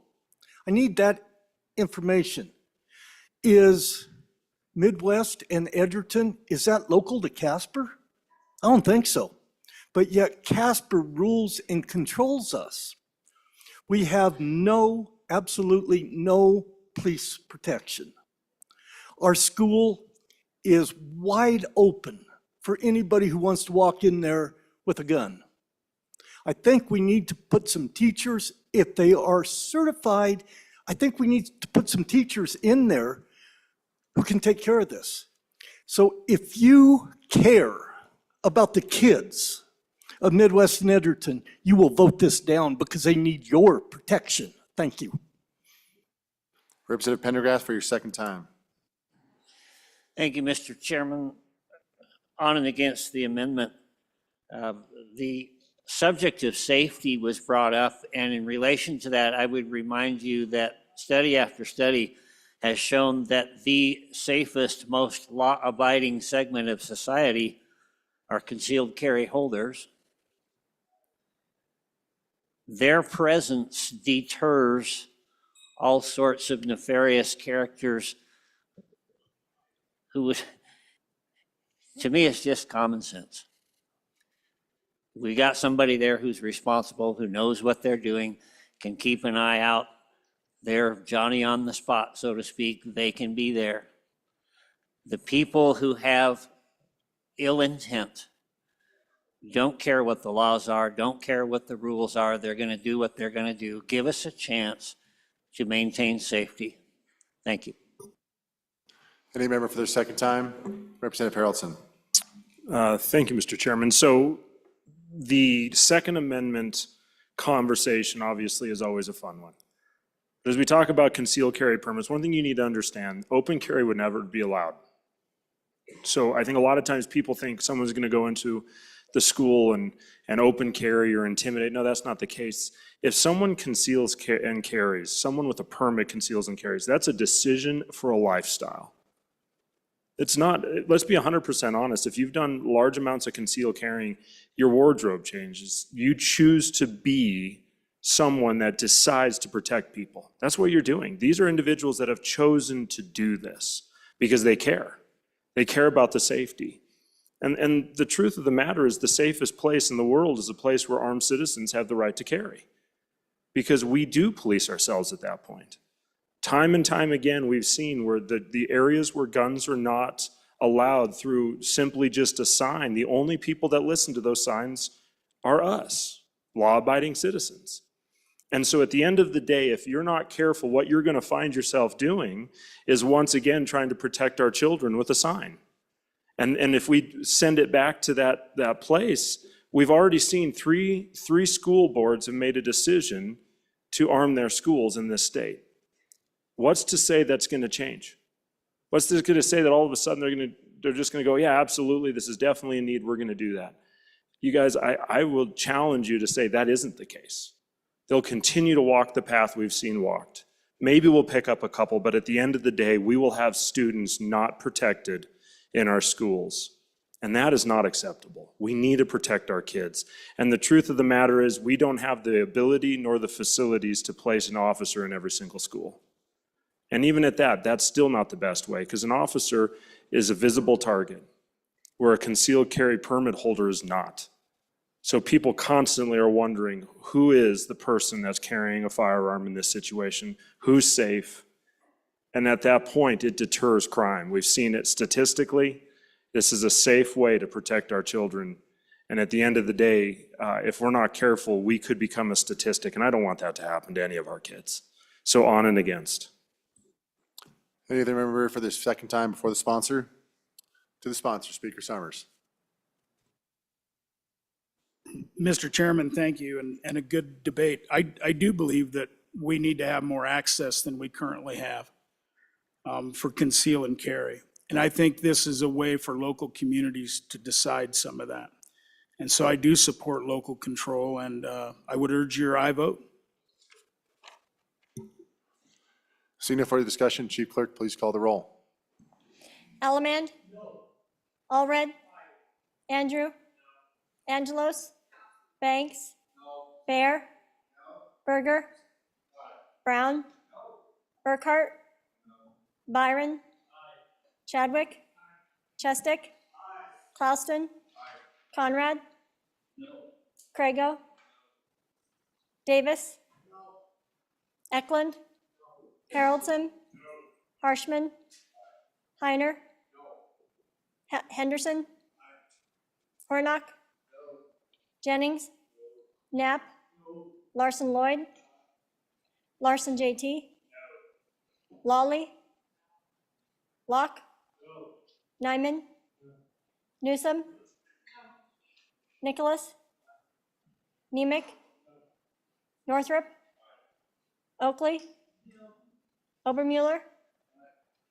O'Hearn? Olson? Ottman? Pendergraft? Penn? Provenza? Rodriguez-Williams? Sherwood? Singh? Slagle? Smith? Stiff? Storer? Strock? Stivar? Tarver? Trujillo? Walters? Ward? Washut? Western? Winter? Wiley? Yin? Zwollenser Dan? Zwollenser Dave? Speaker Summers? Are there any changes? Larson Lloyd, aye. 2 no. Further changes? Closing vote. Vote closed. 19 aye, 43 no. Second reading amendment number 2 to House Bill 125 has failed. The next amendment for our, what time is it? Oh. Let's see if we can finish. The next amendment for our consideration is second reading amendment number 3 to House Bill 125. Representative Yin. Mr. Speaker, thank you. I move second reading amendment number 3 to House Bill 125 and ask for your favorable consideration. So members, if you look at your committee of the whole amendment that you adopted, there was the part where it was where we wanted to make sure that places where there were behavioral health issues or mental health issues getting covered, that part was still exempt from the bill. This, during that conversation, I had asked, did this cover county hospitals, special district hospitals? Because those are also places where behavioral health and mental health issues are treated. And so I brought forth this amendment just to cover those county hospitals, those special district hospitals that are still public facilities, but have patients that have behavioral health issues and mental health issues, to make sure that we still make sure that there are no weapons within those folks. So, and I ask for your favorable consideration. Thank you, Mr. Speaker. Anybody for their first time? Okay, all those in favor of second reading amendment number 3 to House Bill 125 signify by saying aye. Aye. All those opposed? No. Second reading amendment number 3 to House Bill 125 has failed.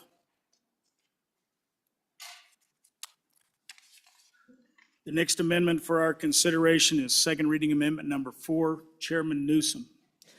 Thank you, Mr. Speaker. So this amendment has to do with those school You need to move Oh, that. I'm sorry. I will move amendment number 4 to House Bill number 125. So this amendment is for those school districts that have enacted armed staff in their schools. And as I talked about the other night, I think that there should be kind of maybe look at those school districts that have adopted armed staff in their schools to be put in a different category. So what this would do is that it would allow for, we would not be repealing 21.3.132. I emailed you all that statute that allows for armed teachers in our schools. And it reiterates that that's an important piece of what we've done. I know that was a hard-fought war in 2017, I believe. Many of you were in this body at that time. I was not. But I do know in my school district it was a hard fight to get that enacted in my school district, and I believe that other two school districts, that was a hard fight as well. So at the end of this amendment, it goes through and talks about 21.3.132, and then it says any citizen wishing to carry a concealed weapon shall just notify the school district superintendent. So what that does, it allows the superintendent to notify the staff that is armed that there will be a person in there that is not one of them, because they train together, they work together, and so they will know that there's a person in their school that is not part of their group that may be carrying. And I think that's a reasonable compromise to allowing our school districts who have taken on that task of having armed staff in their school, that would be a reasonable request. Thank you. Anybody else for their first time? All those in favor of second reading amendment number 4 to House Bill 125 signify by saying aye. Aye. All those opposed? No. I haven't called it yet. Second reading amendment number 4 to House Bill 125 has failed. Division having been called, all those in favor, please rise.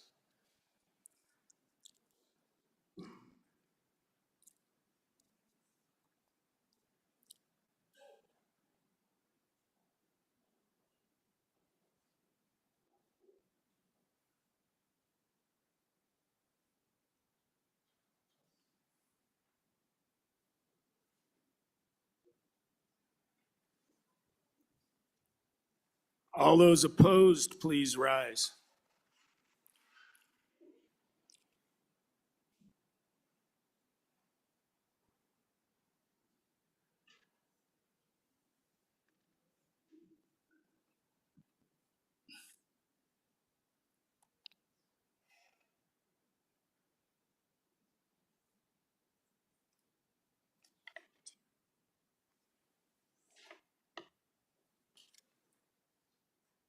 Thank you. Second reading amendment number 4 to House Bill 125 has failed.